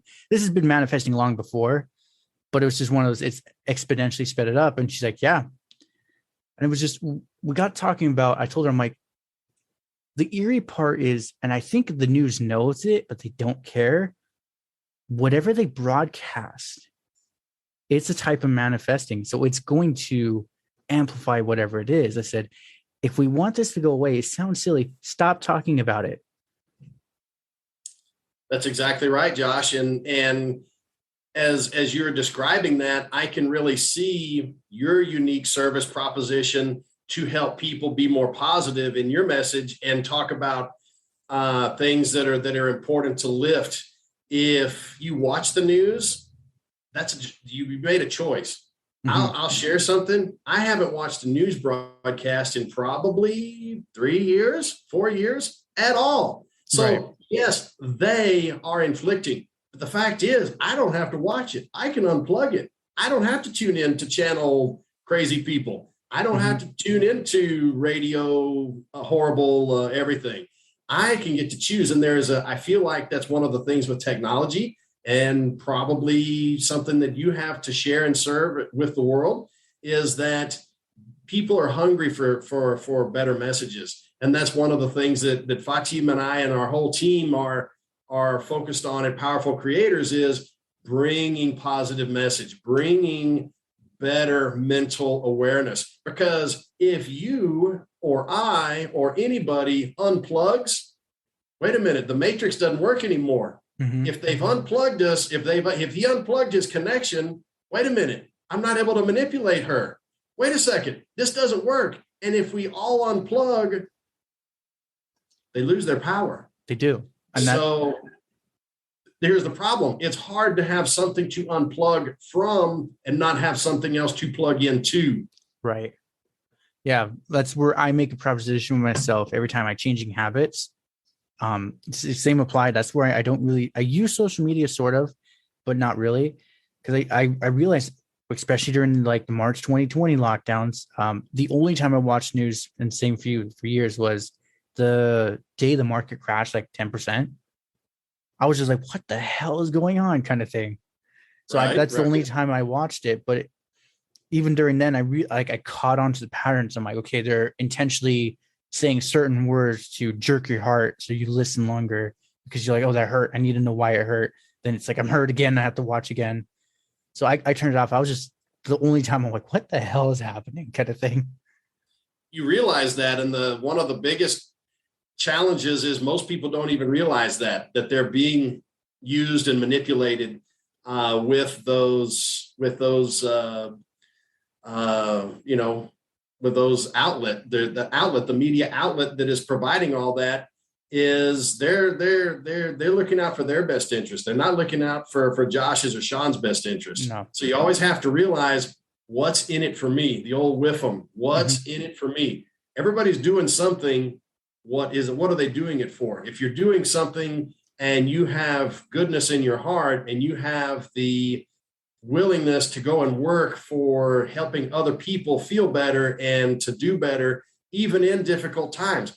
Everybody talks about, the horrible times. Yes, I know people have lost their lives, but still we have to move forward. We have to go on. We have to work. We have to provide for our families. We have to offer our services. And if we believe, and I believe this, and it goes back to what you were saying, what we focus on increases, what we focus on expands. And so if you're focusing on negative, guess what's going to expand in your life? Negativity. Exactly. So if you focus on the opposite of that, you're going to be more positive. You're going to be a better manifester. You're going to be a better allower. You're going to live that life. Somebody's rolling down Miami Boulevard in a Lambo right now. I don't know where they are, but I know they are doing it. Somebody's living the good life. Somebody's really enjoying things. And so, yeah, there's a whole group of people who are watching the news and feeling bad, but the other rest of us are out just having fun and enjoying life, because we're not getting any of these days back. Let's say, for instance, we're 80 again. We look back and said, yeah, I lost 2 years in the COVID outbreak. man, 2 years is a lot of time. I don't want to lose any time. I want to continue. I want to feel good. I want to make the positive, the conscious decision that I'm going to control how I feel. I'm never going to leave that in the hands of somebody else. Exactly. And that's actually funny how you tapped into the manifesting, what you focus on, what you get. And then I would indirectly at work, I actually accidentally went like an 18-hour fast. It was not like I was intentionally doing it. I just had a cup of coffee, went to work, and suddenly I got really cold. And that's when I realized I'm like, well, I haven't eaten, kind of thing. So I was one of those, I did not bring my jacket in. So I just said to myself very confidently, you are burning hot now. And suddenly within 5 seconds, suddenly my skin was getting really warm. And it was just one of those, but I knew that in advance. I'm like, I have to confidently stand there and say, this is happening. And it was one of those that kept going the whole day. Finally, I got home. I'm like, all right, stop, whatever that was, just stop it. But I would walk past the freezer, and like, when cold hits hot air, there's that white cloud that comes. Mm-hmm. It was just a thick cloud right behind me. And they're like, is Josh okay? One of the guys joking, he probably figured out some next level stuff. Don't mess with him. He might cast a spell on you. He might affect you. You might come back more positive than negative. Yes. Yeah, they're all at the point they're like, he's figuring out stuff. Just don't talk to him. Just leave him alone. But yeah, the manifesting, that's when I stood there because I was reading articles. They're like, oh, you're cold because you're not eating enough, this and this. I'm like, those are excuses. I'm burning hot right now, kind of thing. Yep, and I was. Yep. And that's a great manifestation on, how your mind is. We're trained to think, oh, we got to eat every 2 hours or whatever it is. We don't. And, we think we're super hungry and we really should be drinking more water. Right. And so we're much more resilient. Our bodies are much more resilient than we give ourselves credit for. Obviously, if anybody can become a Navy SEAL and go through all of those things, your mind has definitely disconnected with pain. So That's a great example. This soft guy is never going to be able to do that, but I see and I know that some other people can. Yeah, and that was actually one of the things I talked with Will about, because I said, what is it that you do? I'm like, and he said, it helps that I'm a competitive by nature, but he's like, it's all mental. I have now routines, no matter what, hell or high water. If I have to stay up till 2 a.m., I'm doing it. And I'm like, oh, I said, so it's like an athlete, it's like a business person, but you are very martial about it. He's like, yes, that's the only difference. I found, Josh, that my life, I was very, you said, about, but I found that as I had a more Zen outlook on things became much easier in having a point of focus, and then having confidence that yes, things are going to start lining to get from here to there. Hey, look at that. You made it to the first one they gave out. Congratulations. This is awesome. So the little message I want to insert here is, remember to tweet me at jrbolton_. Review this, send me pictures. If you want to go archaic, send me an email. Other than that, let's just have fun. Let's just chat. Especially with COVID, it's hard to meet up in person and go somewhere. So let's have fun. I'm also thinking of incorporating YouTube, but like, it seems YouTube doesn't like Zoom calls. Just a personal preference, because I noticed I get like 1 or 2 views, and it's probably me F5ing it. So I'm also like cutting my audience back. Guest wise, I have to book 6 to get 3 interviews a week. I don't know who's going to show up, who's not going to show up. But I have 6 interviews. They're randomly, they all hit. The average is though about 3. So I'm thinking of incorporating 3 interviews.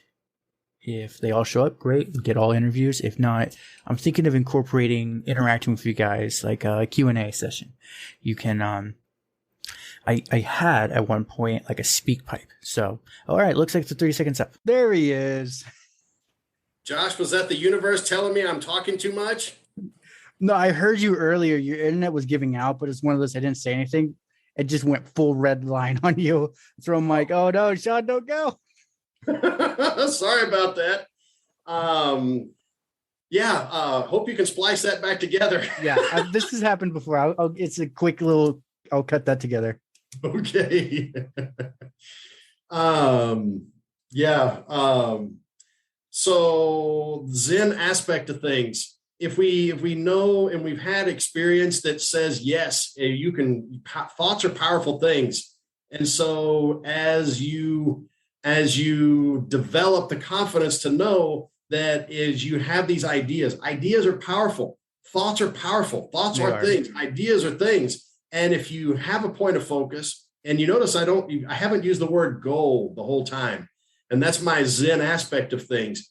I don't want to have a goal. A goal is uphill. I don't want to paddle my boat uphill in the stream of water. I want to go downhill. I want to co-create and live with ease, flow, and joy and carefree abundance. So the less I work hard at something, but the more I focus and take inspired action from my inspired ideas, from my focus, I get an inspired idea. I take inspired action, which usually leads me to a rendezvous with some person in some sort of form or fashion, like we're sitting here right now today. There will be interesting outcomes months down the road from our time today. So as we take these inspired ideas and we meet and interact with different people, the stuff that's attached to all the people in the world becomes easier to see, becomes easier to enjoy, becomes easier to share. And that's why we don't have to have money for every single thing. People overvalue money, but really what you need are your ideas. Oh, 100%. So actually there's two stories. Especially I'll tell the second one is going to be the manifesting one. So like recently, one of the ladies I know, she helped me off the drug thing. She's struggling with business. And that's what she was telling me in Walmart. She's like, oh God, I know if I follow the ride, God will provide and this and that. And I just politely asked her, I'm like, I just say your name. She doesn't even listen to the show. So I'm like, Linda, what do you do for your marketing? She's like, word of mouth. I'm like, that's great in any normal circumstance, but now. When's the last time, other than this, like you actually just talk to someone? And she's like, I mean, other than my shop, I'm like, that's my point. You need some sort of other presence. And she's like, God will provide. I'm like, what's your cash flow? Have you increased your, like, she offers these different alternative healing things. And I'm like, okay, when's the last time you updated your pricing? The 90s. I'm like, that's why I'm like, you have to adjust it accordingly every year. I'm like, you own a business. You may not get paid, but your business needs to make money because you still owe money to the IRS. Like, whether we like it or not, a business has got to make money, mainly just to pay the government. And it was just one of those. Then essentially she says something else. And I'm like, Linda, I wish you the best, but I got to go kind of thing. I was like, I can't help you. And you go. I was just going to say, it reminds me of an old saying that God gives every bird his or her food, but he doesn't throw it in the nest. Right. You got to go out and look. You gotta fly.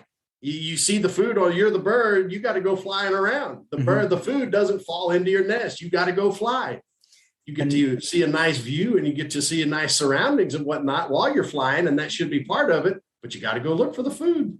And that was what I told her. I said, if you were going to go for the God manifestation and all that, like he gave you a year and a half. The eviction moratorium's up soon. So she was like, yeah, that's why I'm worried. I'm like, he gave you a year and a half to increase your prices, fix your business. Like, we bought her a laptop. That's part of the reason she wanted me to come over. She's like, I lost all my information. I'm like, Linda, I wrote you that paper so you knew to log in. Everything was very simply structured. Like, how did you lose it? I was talking to a customer, giving her a free bath, and I'm like, we're just talking about that. We got to charge for that kind of thing. There's without knowing the person, it's not fair for me to cast judgment, if you will. But a lot of people can't appreciate their good. They don't feel worthy of what they have received. We live in an abundant universe, Josh. I firmly believe this in my heart of hearts, that there is no shortage of anything except positive thinking and good ideas. Everything else we have in abundance, especially in North America, especially where we live, there is no shortage of anything. And so if someone walks around with their cup upside down, number one, you can't put anything in a cup that's upside down because there's no bottom in it. And number two, you can't put anything in it because it's a top. So it comes down to, at some point, you have to limit your association with those type of unlucky people. And luck is something you make. So that's saying that I heard, don't associate with unlucky people, because you are the balance of the 6 people. You're the average of the 6 or 8 people that you associate with most. You want to see your future? Look at the people 20 years older than you that you're associating with, because that's going to be you. Mm-hmm. And that's the main thing. When people talk to me, they're like, what do you do? Who do your friends? I'm like, well, friends? I'm like, I have 2 and they don't even talk to me anymore. One's recently, but I'm like, my associations is everyone I'm on the show with. And I'm like, I'm always around successful people. So no matter what, I know I'm going to be successful. I just need to find that burr that you keep talking about, just that one chip. And then everything's just going to go kind of thing. It's who you're around and the ideas and your ability to listen to your internal self, your inside self, your subconscious, your inner voice. Your inner voice has to be your biggest fan. And if you believe that and you have faith in your heart of hearts that Josh Bolton is going on to do wonderful and amazing things, what happens is when you get these ideas, most people walk over good ideas that could change their life. Oh, yeah. They walk over them. So you'll see something that comes by that, hey, I've been looking for that. I've been looking for Joseph Wilkins to help me get to the Harmon Brothers to help me blow up my marketing campaign. I've been looking for that. Mm-hmm. I wrote it down. I captured that idea. And that's important. It is. So actually the second story, and then I actually want to get into your stuff. Sure. The second story, and it's actually not even direct manifestation in business. So I was at a martial arts convention and a Buddhist monk showed up.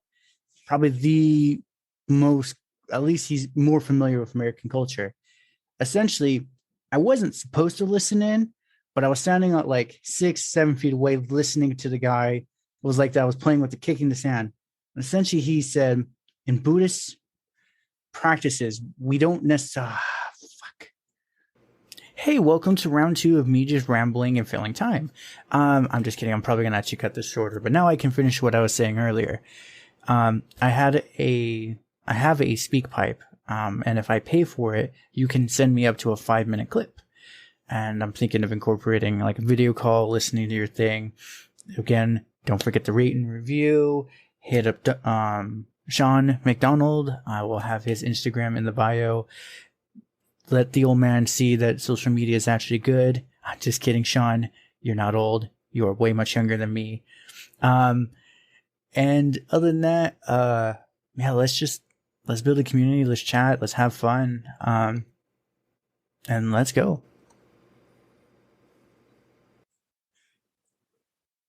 I think the internet's saying you need to talk now. So I connected to a jetpack, Josh. I'm really sorry about that. That's embarrassing. Oh, it's all good. It just, for some reason, I never have problems with my internet, but I do have this little thing, and hopefully it'll do better for me. Okay. I was just watching your signal, and it was just as I'm talking, it went yellow, red, and never went back. And I'm like, he's going. That's it. He's on the slide. There's no going back. So, the Buddhist monk essentially said, be careful who you feed. He's like, we all have a dragon. That would be your version of God. But he's like, it's also the whatever you think about the dragon will bring you. And that's when it immediately clicked for me. And I'm like, so Westerners is God. For them, it's like the dragon. But I'm like, well, there is a greater entity, a greater energy that we can never comprehend. And we have to be polite with it, kind of thing. I completely agree with that. There was once in old the first original Star Trek. Mm-hmm. There was an episode where they go down to a planet, and basically the planet could read their minds, and then whatever was in their mind, it reproduced it. So one of them wanted to fight a samurai warrior, and all of a sudden a samurai warrior popped out. Another one wanted a beautiful lady, and the next thing you know, a beautiful lady pops out. And the next, and so I thought, man, that's a lot how the world really works. Whatever you're thinking about is coming your way if you think about it long enough. And so that's a good reason to become aware of how you're thinking, what you're thinking. And so that's why, things, if you're on a downhill slide, it's really hard to come back because you've had all that negative momentum behind you. That negative thinking is following you down. And where does it go? It never stops. I mean, the universe will kick you when you're down, and it will also rise you up as high as you want to go. And it's really a connection that I made, and it's worked in my life. And it sounds like you've made that connection as well. Yeah. And that was just like that moment. Cause then all the masters like, oh, he's not supposed to listen in and this and that. And the monk's like, it's okay. He's not hurting anyone. He's not stealing or anything. He's just learning, kind of thing. Exactly. And that's why I know you're a communicator, you're a sharer of ideas, and that's an important idea to share, because if you go through your whole life and you didn't learn that, you didn't know how powerful you are, you didn't know what a powerful creator you were, then there's loss there. There's negativity there. We want to lift. We want to make people aware that their thoughts are powerful, and you can become the powerful creator you deserve to be. You can have the life you want to have. You can experience all of these fun things. 100%.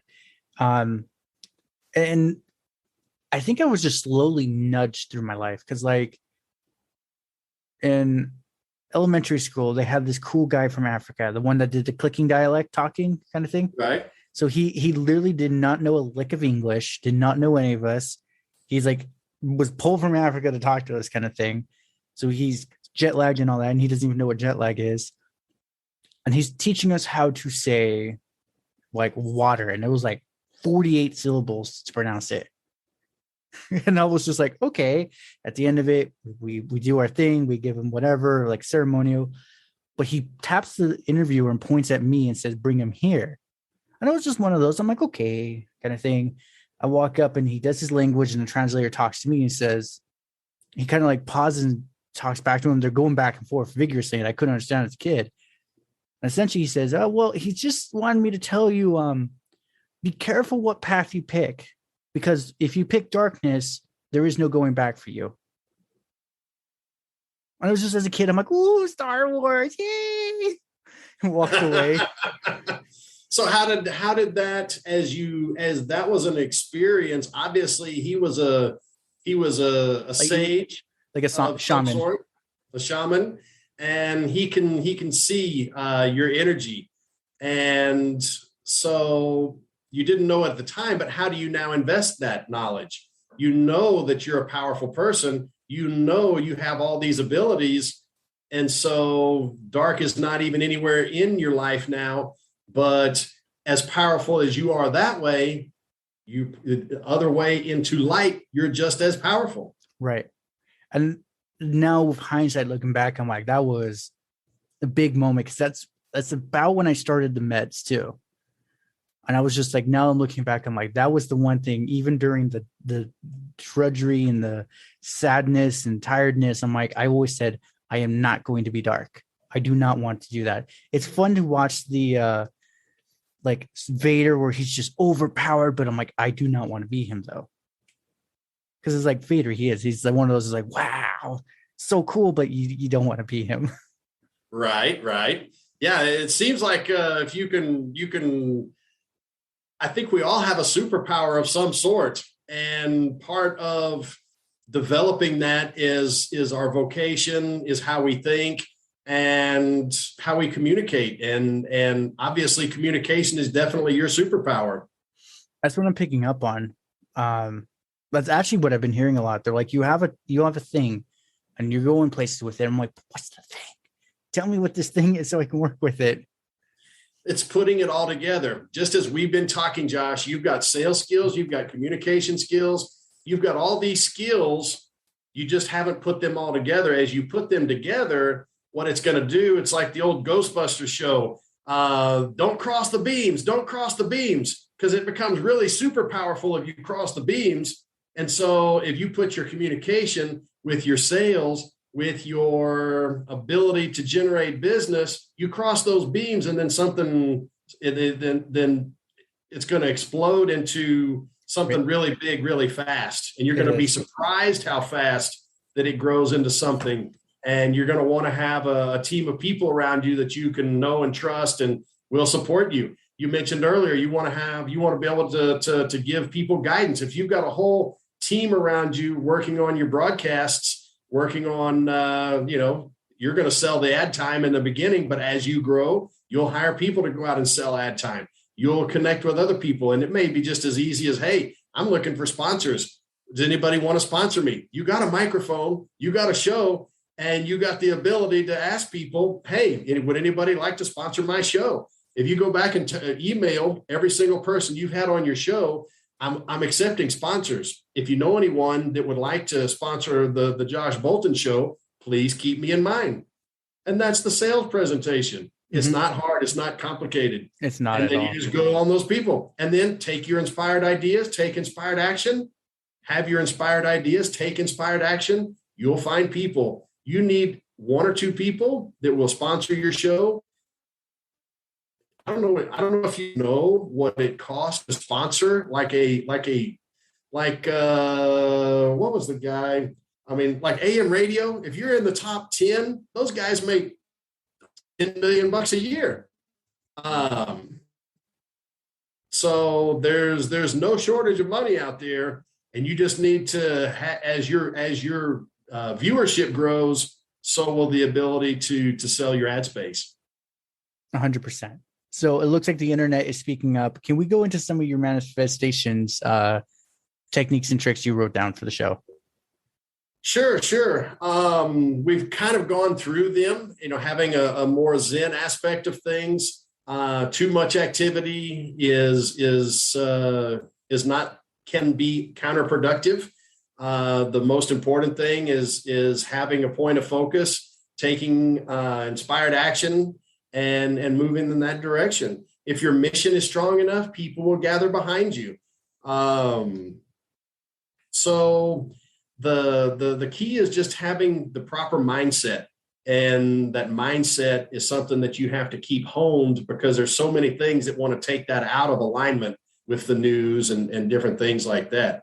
So I don't know if I have any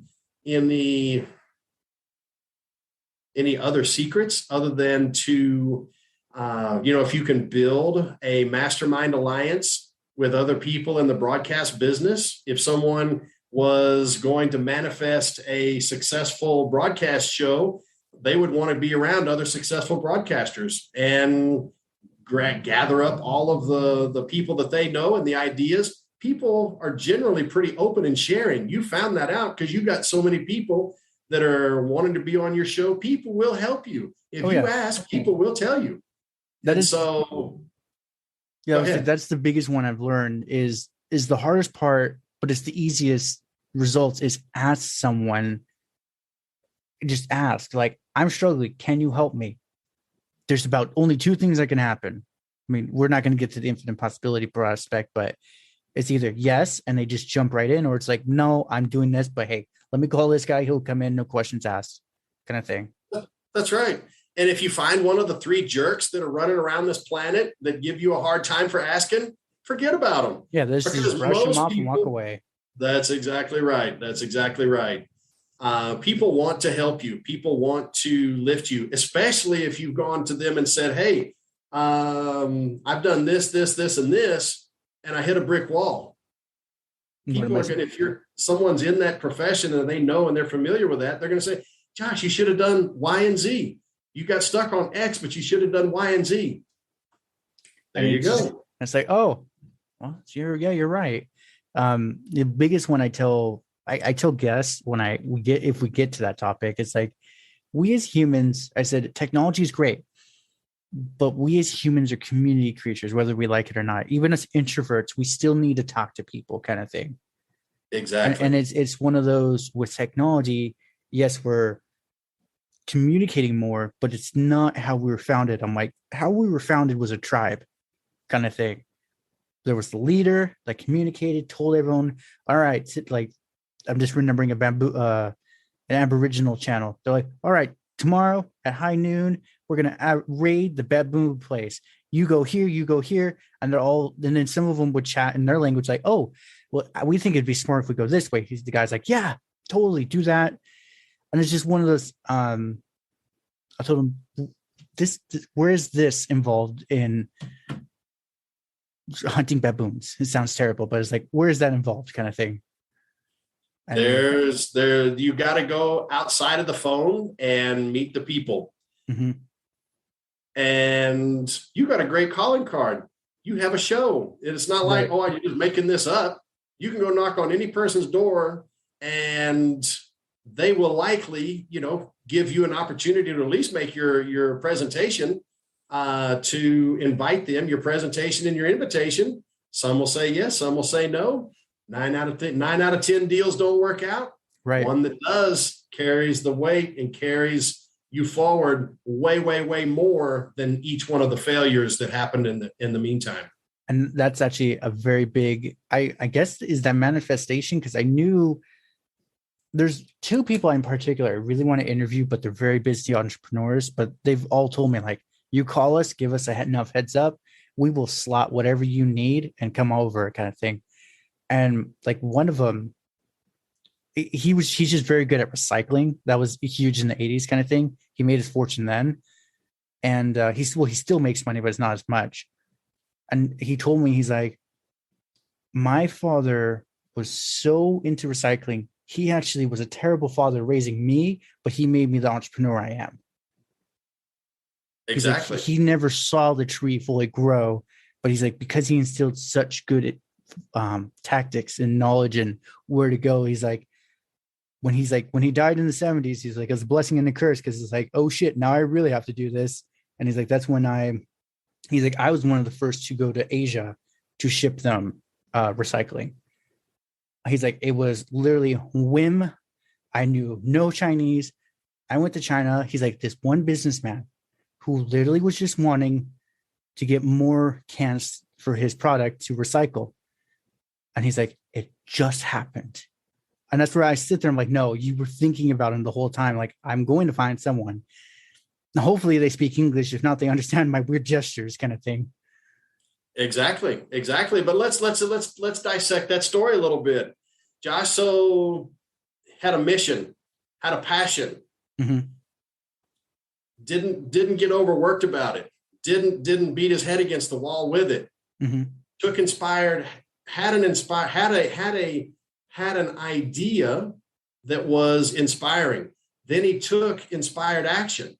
He didn't think, oh, should I get on the plane and go to China or not? He had the idea and he was buying the ticket. Mm-hmm. Then he got on the plane. He didn't know what was going to happen there, but he had faith in the process, had faith enough to know that he would have an outcome, and had confidence to go do it. That's the story right there. That's the Shawn interview in 10 seconds or less. How to manifest. There you go. Now that you made it to the end, here's our advertising. Right. Yeah, I hope somebody makes it to the end. We've been going for a while. This time just flies by. Wow. It does. Yes, it's that's the whole thing in a nutshell, right there. That's that's it. That's the process. That's the key. And that was the big one, because I told him, like, my many different endeavors. I told him about the show, and he's like, I'd love to come on. He's like, we can talk about business, but he's like, I also have done some crazy stuff. Like he's like, he's 70 now. He's like, in my youth, I'm like, in your 50s, when you actually like had a good back. He's like, no, it wasn't good back then. But and it was just like, he's like, I've been with Hugh Hefner. I've been in Russia when it was during the Cold War kind of thing. He's like, I've been here. And I'm like, no way. Like, I would just love to pick your brain. Like, we always talk business, but I didn't realize you like had a good standing with Hugh Hefner. He's like, yeah. He's like, I pretty much was allowed to walk in and out whenever I wanted. The people that manifest in a business, not everyone, but usually they're good manifestors in other things as well. And so being around the right people, that's, everybody says you got to be around the right people. And we were just talking a little bit about that. Of course, you got to be around the right people. If everybody is miserable and broke, guess what you're going to be? You got to get around some different people. And that's another part of it. Oh, 100%. And actually, it's funny with my coworkers currently. I mean, they still are miserable, but it's one of those, they know when I come to work, first rule, they know not to bitch and complain around me, because I'm just going to tell them like, it's your fault, your problem, you figure it out kind of thing. But one of them actually pulled me aside and said, something to the effect of like, when you're here, we actually have hope. And it was just one of those, I'm like, what do you mean though? Like, I'm just focusing on myself, making sure I get ahead. I'm really worried about inflation. So I'm like setting up stuff for that. And they're like, because you are doing certain actions that normal people in your situation would not do. We feel we need to do something similar too. You turned off your video? I turned off my video to hopefully save the internet from blowing up. But I have a question. Okay. I have a question if I can ask you. Why are you afraid of inflation? Yeah, well, okay. I'm just seeing it in the market. Like right now, there's a bit of a dip because the government's not like air quote printing. But it's one of those 50% of all money in circulation this year was from them distributing the stimulus. So that's probably true. But if you've ever traveled and if you've ever studied, take a look at the valuation of other currencies, like for instance, Argentina, Brazil, Mexico. All of those countries live on currency that's basically under some form of inflationary pressure, whether it's a little bit or hyperinflation. And everybody's happy there. Nobody's worried about it. The only thing inflation hurts is if you save money. If you get it and spend it and enjoy it, you got nothing to worry about. Okay. It was just for me, like in my little Roth IRA that I've been saving up money for like 2 years, I've just mainly been buying real estate because I'm like, it's a good hedge in inflation. Even during the 70s, like real estate went up. So I like bought real estate stocks, like companies like Coca-Cola. I'm like, they have to adjust accordingly for their shareholders. So I'm like, so far I've been doing really good, but as I've listened to really smart people talk, it's one of them. They're saying they think there's going to be like a deflation for a year or two. Then it's just going to be insanity after that kind of thing. And as I'm thinking like that actually kind of makes sense kind of thing. The euphoria is over, the balloon sinks, but then it's just going to blow up and pop kind of thing. What's your take? So I used to have the same concerns, but the fact is that money is, and we go about, what we talked about a little bit before, people give too much value to money. Yeah, money is scarce, but the fact is money is a store of value that we use to trade human energy. So what happens is if, let's say, for instance, there is a hyperinflation event, you're going to spend the currency that that's accepted, but right. You're just not going to save money. When there is an inflationary event, there's an opportunity there. let's look at the positives of that. What goes up when real estate, or when inflation happens? Real estate goes up in value. Right. When inflation happens, it's the time to borrow money. I want to go out and borrow a lot of money if I know in 30 years it's going to be monopoly money to pay it back. So there's opportunities there. Just as there is fear, just as there is a possibility of adversity, there's an equal or greater amount of opportunity. It's just how you're geared to think. Not you picking on you as Josh Bolton, but how we as society are geared to think. Yeah. I think it's, for me, because in my lifetime, I've never experienced it. So it's like okay, what has been done in the past that works, even though it works in the past, it doesn't work, guaranteed to work in the future. It's like, what are the tried and true, no matter what, so I can at least protect my money, kind of thing. Go ahead. I was just going to say, it's like I don't want to be essentially caught with my pants down kind of thing. Sure.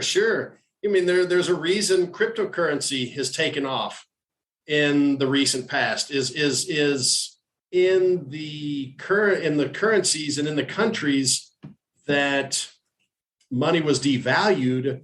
What happens is you just find something that's a better store of value, and people naturally gravitate to that. And there's several different things. You can buy a piece of land, you can borrow some money, you can buy a hard asset. Used to, the people in these countries would go and save their money in dollars. Well, what will happen is people will not save dollars anymore. They'll save something else. But there's no reason to fear that or worry about it or not look for opportunities because of it. Very true. Okay. What's your take on crypto? Do you think like Bitcoin's going to be the one that takes over the US dollar and we pay our taxes with it kind of thing? Or is it like the store of value? So the government is never going to let that happen. And that's how the government keeps tabs on us, is they watch our money and they control our money.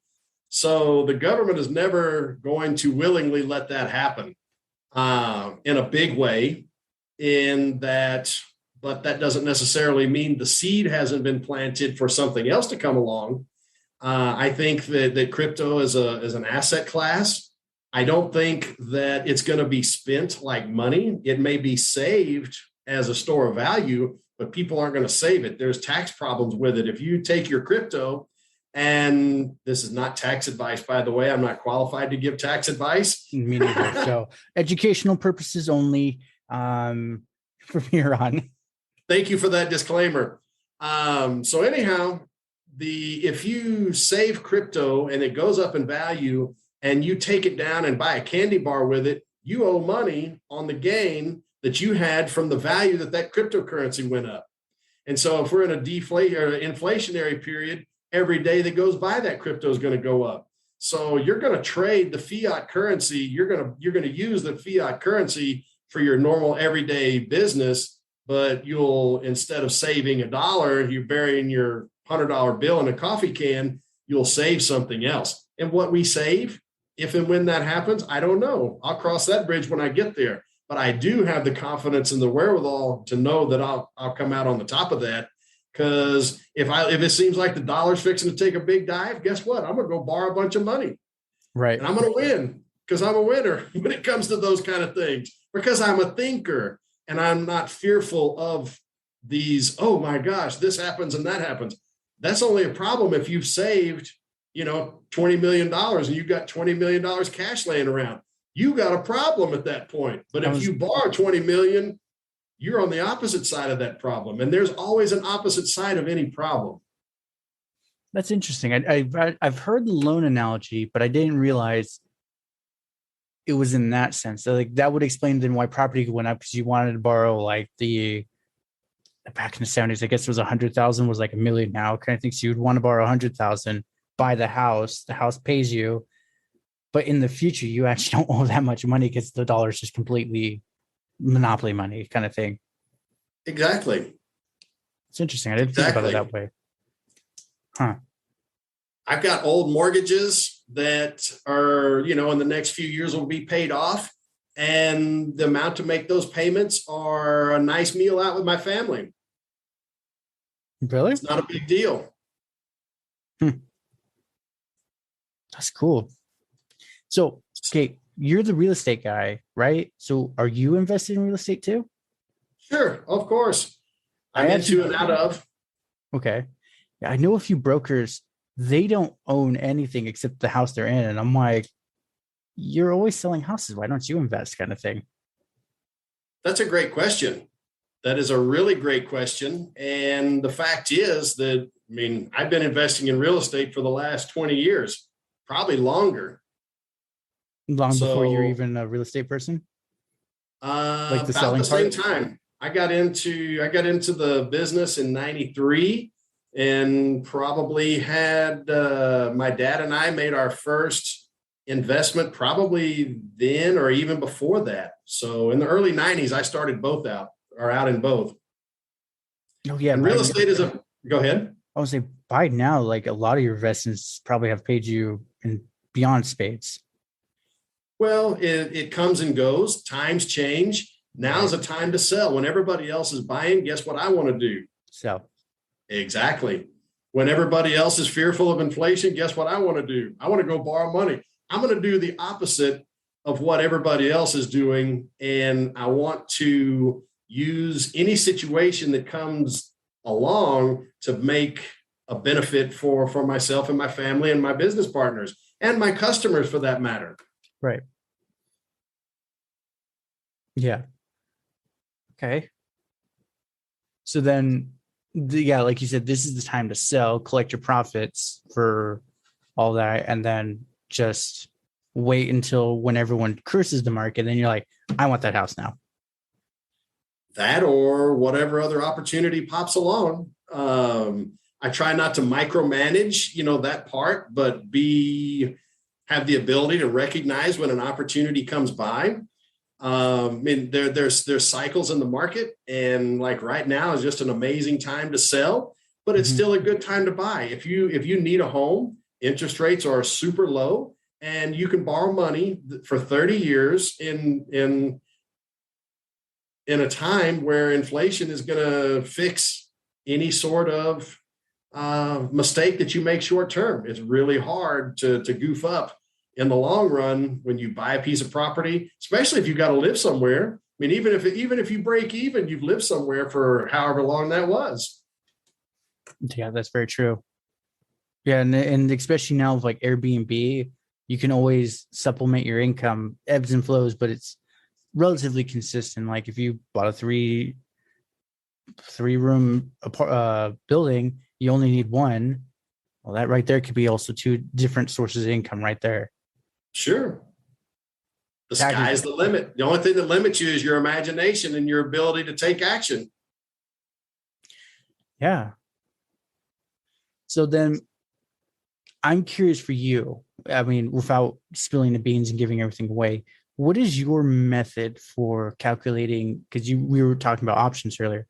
What's your method for options? Is it with the VIX, or is it the value line gauge, or is it just by technical indicators?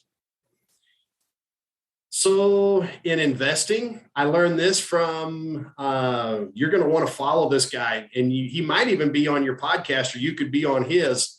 This guy's name is Tom Sosnoff. And Tom Sosnoff, he owns a company called Tasty Works. And if you want to learn about investing, anybody wants to learn about investing, he's dedicated his life to content and teaching people how to invest. And if you want to see how somebody takes a small idea and takes it really big, he is amazing. I got to meet him one time. He's one of the mentors that I actually got to meet because before the Rona, he had an event here in Houston. And so it was super, super big privilege and honor for me to be able to meet him in person. But he teaches, and his whole thing, he's got a whole staff of people, and all they do is crank out content to show people how to invest their own money. And so I picked you, and there's a funny manifestation story. Here we go. I'm walking in the park. I'm listening to a Robert Kiyosaki podcast, and he says, I wouldn't even want to buy a stock right now. If I had an opinion of a market, I'd buy an option. And I'm like, what's an option? And so now because I have a lot of respect for Robert, and it's like, okay, I'm going to go check out options. Like, wow, this is super amazing. This I didn't even know about this. This is, options for years and years and years were not retail oriented. Those were for professional traders, hedgers, etc. So I find I'm listening to Robert Kiyosaki, and the next thing I do is I'm listening to the Chat with Traders podcast with Aaron Fifield. He is amazing. He's given so much content and value. Like to meet him one day. But he has Tom Sosnoff on his program. So Robert Kiyosaki leads me to Aaron Fifield, that leads me to Tom Sosnoff to Tastyworks. And now I'm studying options trading along with reading all the books and investing my 10,000 hours into this process. I'm getting to know the inside of what Tom's thinking and all of his research team and everything. He gives it away for free and is happy to share it with you. And so his theory, and it is not a theory, it's a practice. It's something that in the world of investing, the only two true edges are in options, and they are time decay of the option and the mean reversion aspect of volatility. And so if you can craft trading ideas and strategies with those two edges, that's an edge, a real true live edge that's not just random, variations of different outcomes. That's powerful. Do I want to invest just throwing money in something? Not really. I want to have an edge. I want to have a unique service proposition. I want to know the value of a piece of property before I buy it. You don't make money on the sale of property. You make money when you buy the property, because you've already bought it with, number one, the idea of how you're going to change its use, change the value. So that's the edge in real estate. The edge in trading is the time value, time decay, and the volatility, the mean reversion properties of volatility. And if you want to learn more about that, or if any of the listeners want to learn more about that, Tastyworks. Check out Tom, his whole company, his life is dedicated to that. And he's got probably 100 people that he's hired and put together to teach anyone that would want to learn about that. There's more content than you could listen to in your whole lifetime there. There really is. And it's free. That's awesome. Oh, I know who I've seen his actual YouTube channel too. Bigger guy with the beret. The beret. Yep. Yeah, he was him with this one lady. She got caught up in a scandal, but he's like, her tactics are good. She only sold options on the S&P 500. And that's when I said the super trader Linda. Yeah. And that's where he's like, he had to say in the comments, like, we understand she fudged her records, but like her tactics are correct, kind of thing.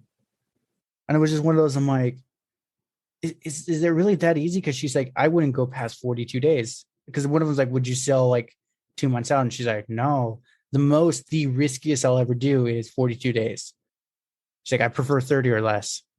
And I just sat there and I'm like, but you make more money selling out. But then that's where, as I've learned, I'm like, oh, no, you don't. Technically, someone could actually make more value off it, kind of thing. So an option for your listeners, Josh, an option that are not familiar with it, an option is a insurance contract. And you can either sell that insurance contract to someone that wants to hedge risk, or you can buy it yourself to insure risk, to transfer risk. So that's really the long and short of it. You're buying and selling miniature insurance policies. And, if you're selling an insurance policy in a hurricane zone, you collect more premium. If you sell a policy in Kansas for hurricanes, you're not going to collect much premium. So there's a trade-off in all of those things. But it's really, there's a four-dimensionality. Is that a word? Four-dimensional? It is now. We'll add it to Urban Dictionary later. To options trading. It's not just up and down on the price. it's volatility, it's it's very encompassing how it all comes together. And it's a giant 4-dimensional puzzle in my mind that always moves, that always needs to be resolved every day that the market opens. So that was one of my main reasons for checking that out and becoming really familiar with it, because it challenges me. It challenges me. And if you do it right, there's scalable rewards to be had. All right. Well, I'm on his site now. I'm looking at his different stuff. I'm probably going to be signing up for an account and listen to his stuff later. Yeah, absolutely. Absolutely. You don't even have to sign up for an account to listen to his stuff. You don't.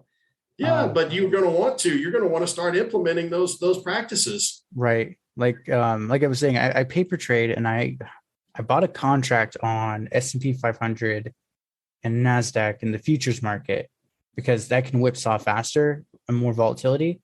And Friday, when I was like closing my laptop and walking away, I was up like $600. I'm like, heck yeah, kind of thing. I looked today and it's like, you're down $3,000. I'm like, fuck, I lose all this kind of thing. Well, one of the challenges with your trading and anybody's trading is you want to take the swings and the volatility out of it.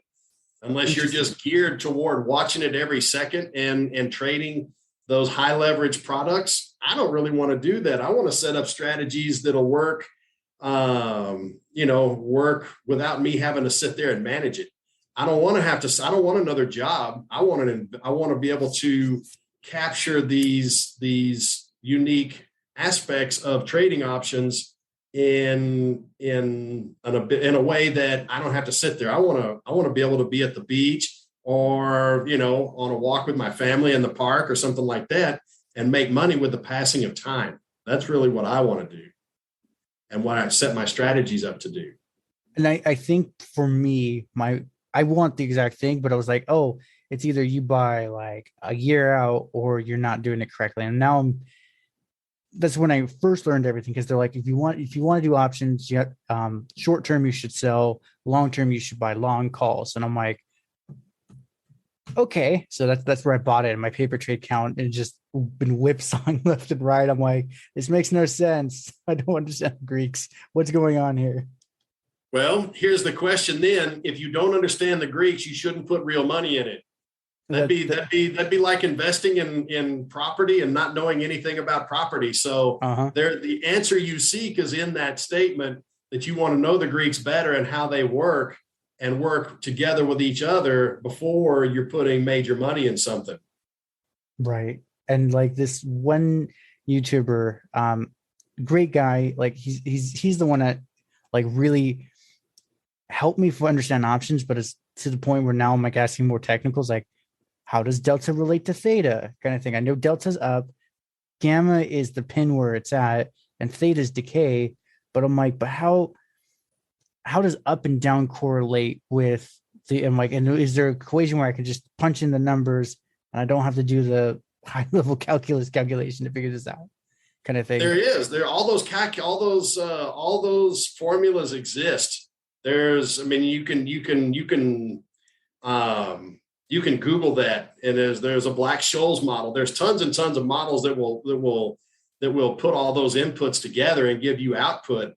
But it's more than just that. You want to have a strategy long term on how you're gonna put that together. Tastyworks is that's way outside of the scope of talking about how the option Greeks work with each other. But if somebody wanted to learn more about that, Tastyworks is the place to go. And there's just tons and tons of content on that. And you got to realize that you want to play basketball, you're going to play when you're playing in the options arena and you're investing in any of that and you're trading, you're playing in the NBA and you gotta learn to be quick on your feet or they're gonna run all over you. So that's where you start out with some small accounts. You get there's a process of that and getting your mind right.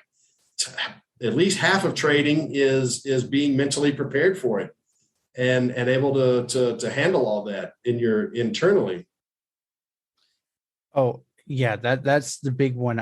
That's why I've been like getting into mindset and philosophy, because I'm like, this is all great, but ultimately you have to have the knowledge of yourself to be like, okay, I'm confident no matter what. If this happens, I will be okay with the results. That takes a lot of self introspection. I mean, I'm getting better, but I'm not that good, kind of thing. Well, and it also talks about too in your the size of your trading, the size of your position. If you can't sleep with the position size you got to reduce that position size to a comfort level where you're going to be more in alignment. Because if you can't sleep over your position size, you're definitely not going to make good in trading decisions. Right. Yeah, that's another big one I caught on. I'm like, okay, because even though it was paper trade, I'm thinking I'm mentally trying to treat it like real money, and I'm just sitting there going, I don't like this, I don't like this, and I'm literally in my bed because it's futures market. I just pull up my computer and cancel the thing. I'm like, I'm not going to sleep thinking about this whole thing. So that means you need to reduce your position size and find your inner calmness.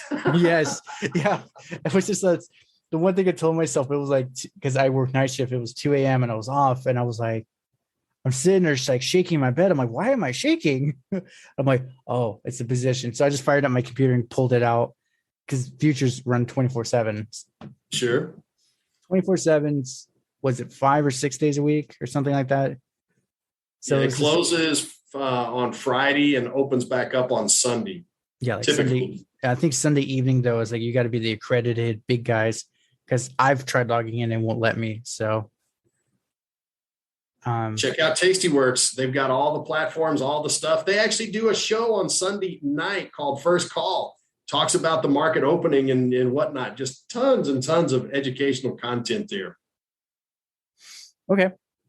Well, I think I have my new obsession to listen to. Yes, it is. And it will be. It will be. For sure. For sure. This has been an absolute honor and a pleasure, and a bit of a fun ride too. I'm glad. It's been an honor and a pleasure for me. And to share ideas with like-minded people, that's a gift and a privilege. And I really do appreciate it myself. Thank you. I'm just truly appreciative for you coming on. So I got like 2 going out questions for you. Sure. The first one, other than work, what have you been doing during these lockdown times to keep busy? I love going to the beach with my family. I love walking in the park, and I got a rowing machine. Okay.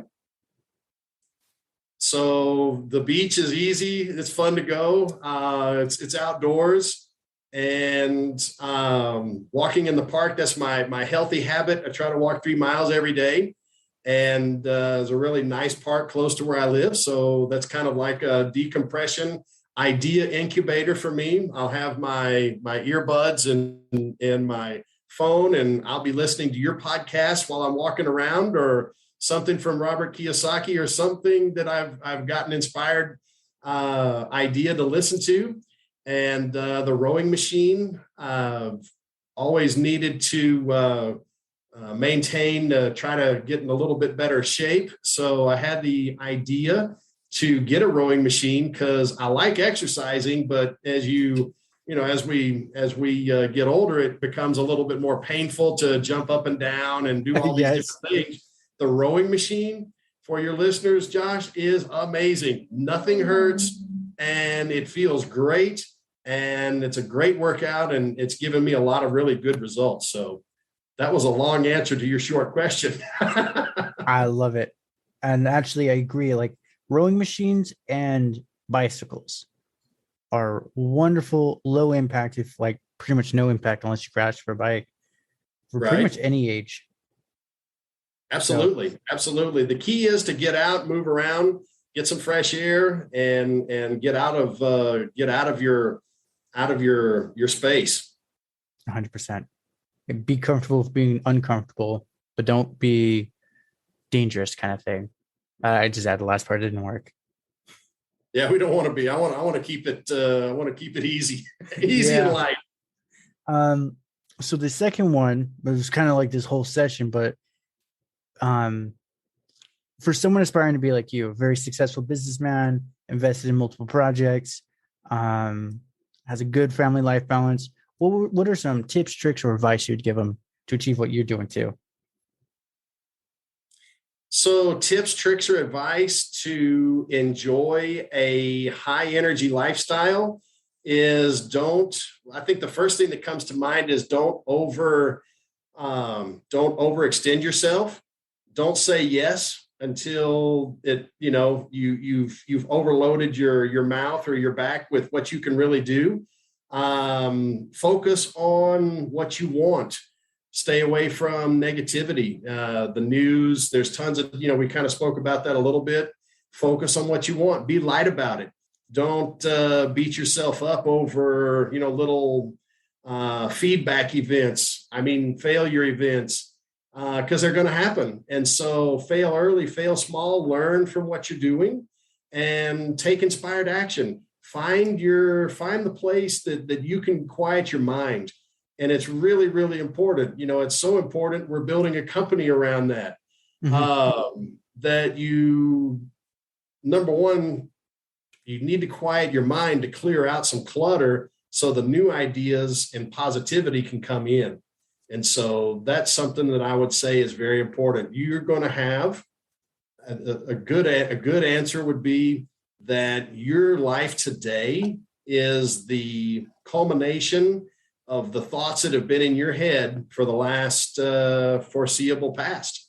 So change your life, change your thoughts. I love it. That's an excellent note. So where can, other than Instagram, where else can people contact you? They can reach out to me at any of the Powerful Creators websites. We have powerfulcreators.net and my Instagram, Shawn_Michael_McDonald. And my offer is valid. The first 5 people that reach out that want to have some manifestation mentoring, I'll be happy to do that. And, I would be honored, Josh, to continue to trade ideas with you and see and follow your success, because you've been an integral part of some of the manifestations that I've recently had. So you don't think you're having an impact on people, but you really are. And your work is special and you're unique. So want to help inspire and do anything I can to see you do it well as well. Thank you so much. That means a lot. And yeah, like on my end, it looks like I'm not doing much, but I also know like a lot of people have told me like you're getting good information out of them. It's extremely valuable. It's only time when it takes off and you're not going to know what to do with yourself. I'm like, but can it be like within 2 months kind of thing? Yes, that's it's hard to put time limits on things. And if you just have the idea and you just know and you have the faith, it'll happen faster than you want. If you feel like you need to put a definite time element on something, you may be trying to force it too much. Step back. I mean, yeah, it's like it will work, but it might not be the way you wanted it to, kind of thing. Exactly. And that's the beautiful part about life. If we knew every single minute that was going to happen, we wouldn't have to live it. We'd just study it from behind. Pretty much. Absolutely wonderful. Definitely in the future, I want to get you on again too. For sure. Absolutely. Let's stay in touch, and I guess I'll be silently stalking as one of your listeners. I appreciate it. I'll mention you something like, Shawn, so what do you think? Exactly. Everyone's going to be like, what the heck is Josh on about? Who is this Shawn guy? All right, so Shawn. Cool. Well, congratulations. You made it to the end. You're an awesome person. Not many make it here. So, being the awesome person that you are, can you do me one more awesome favor? Can you rate and review this on whatever podcast services you're using? If you do it on Apple and you leave an actual written review, I have a thing on my website. I will take your written review and post it for all to see. Congratulations, you're permanently sealed on my site. Otherwise, I am trying to do YouTube more and live streaming. I will try to put as many of the YouTube links in the description of the show as I can. So give your boy some extra help over on YouTube. Watch my videos. I just mute it and change the channel, change the window or something. But yeah, that's it. Thank you for being awesome, and see you next time.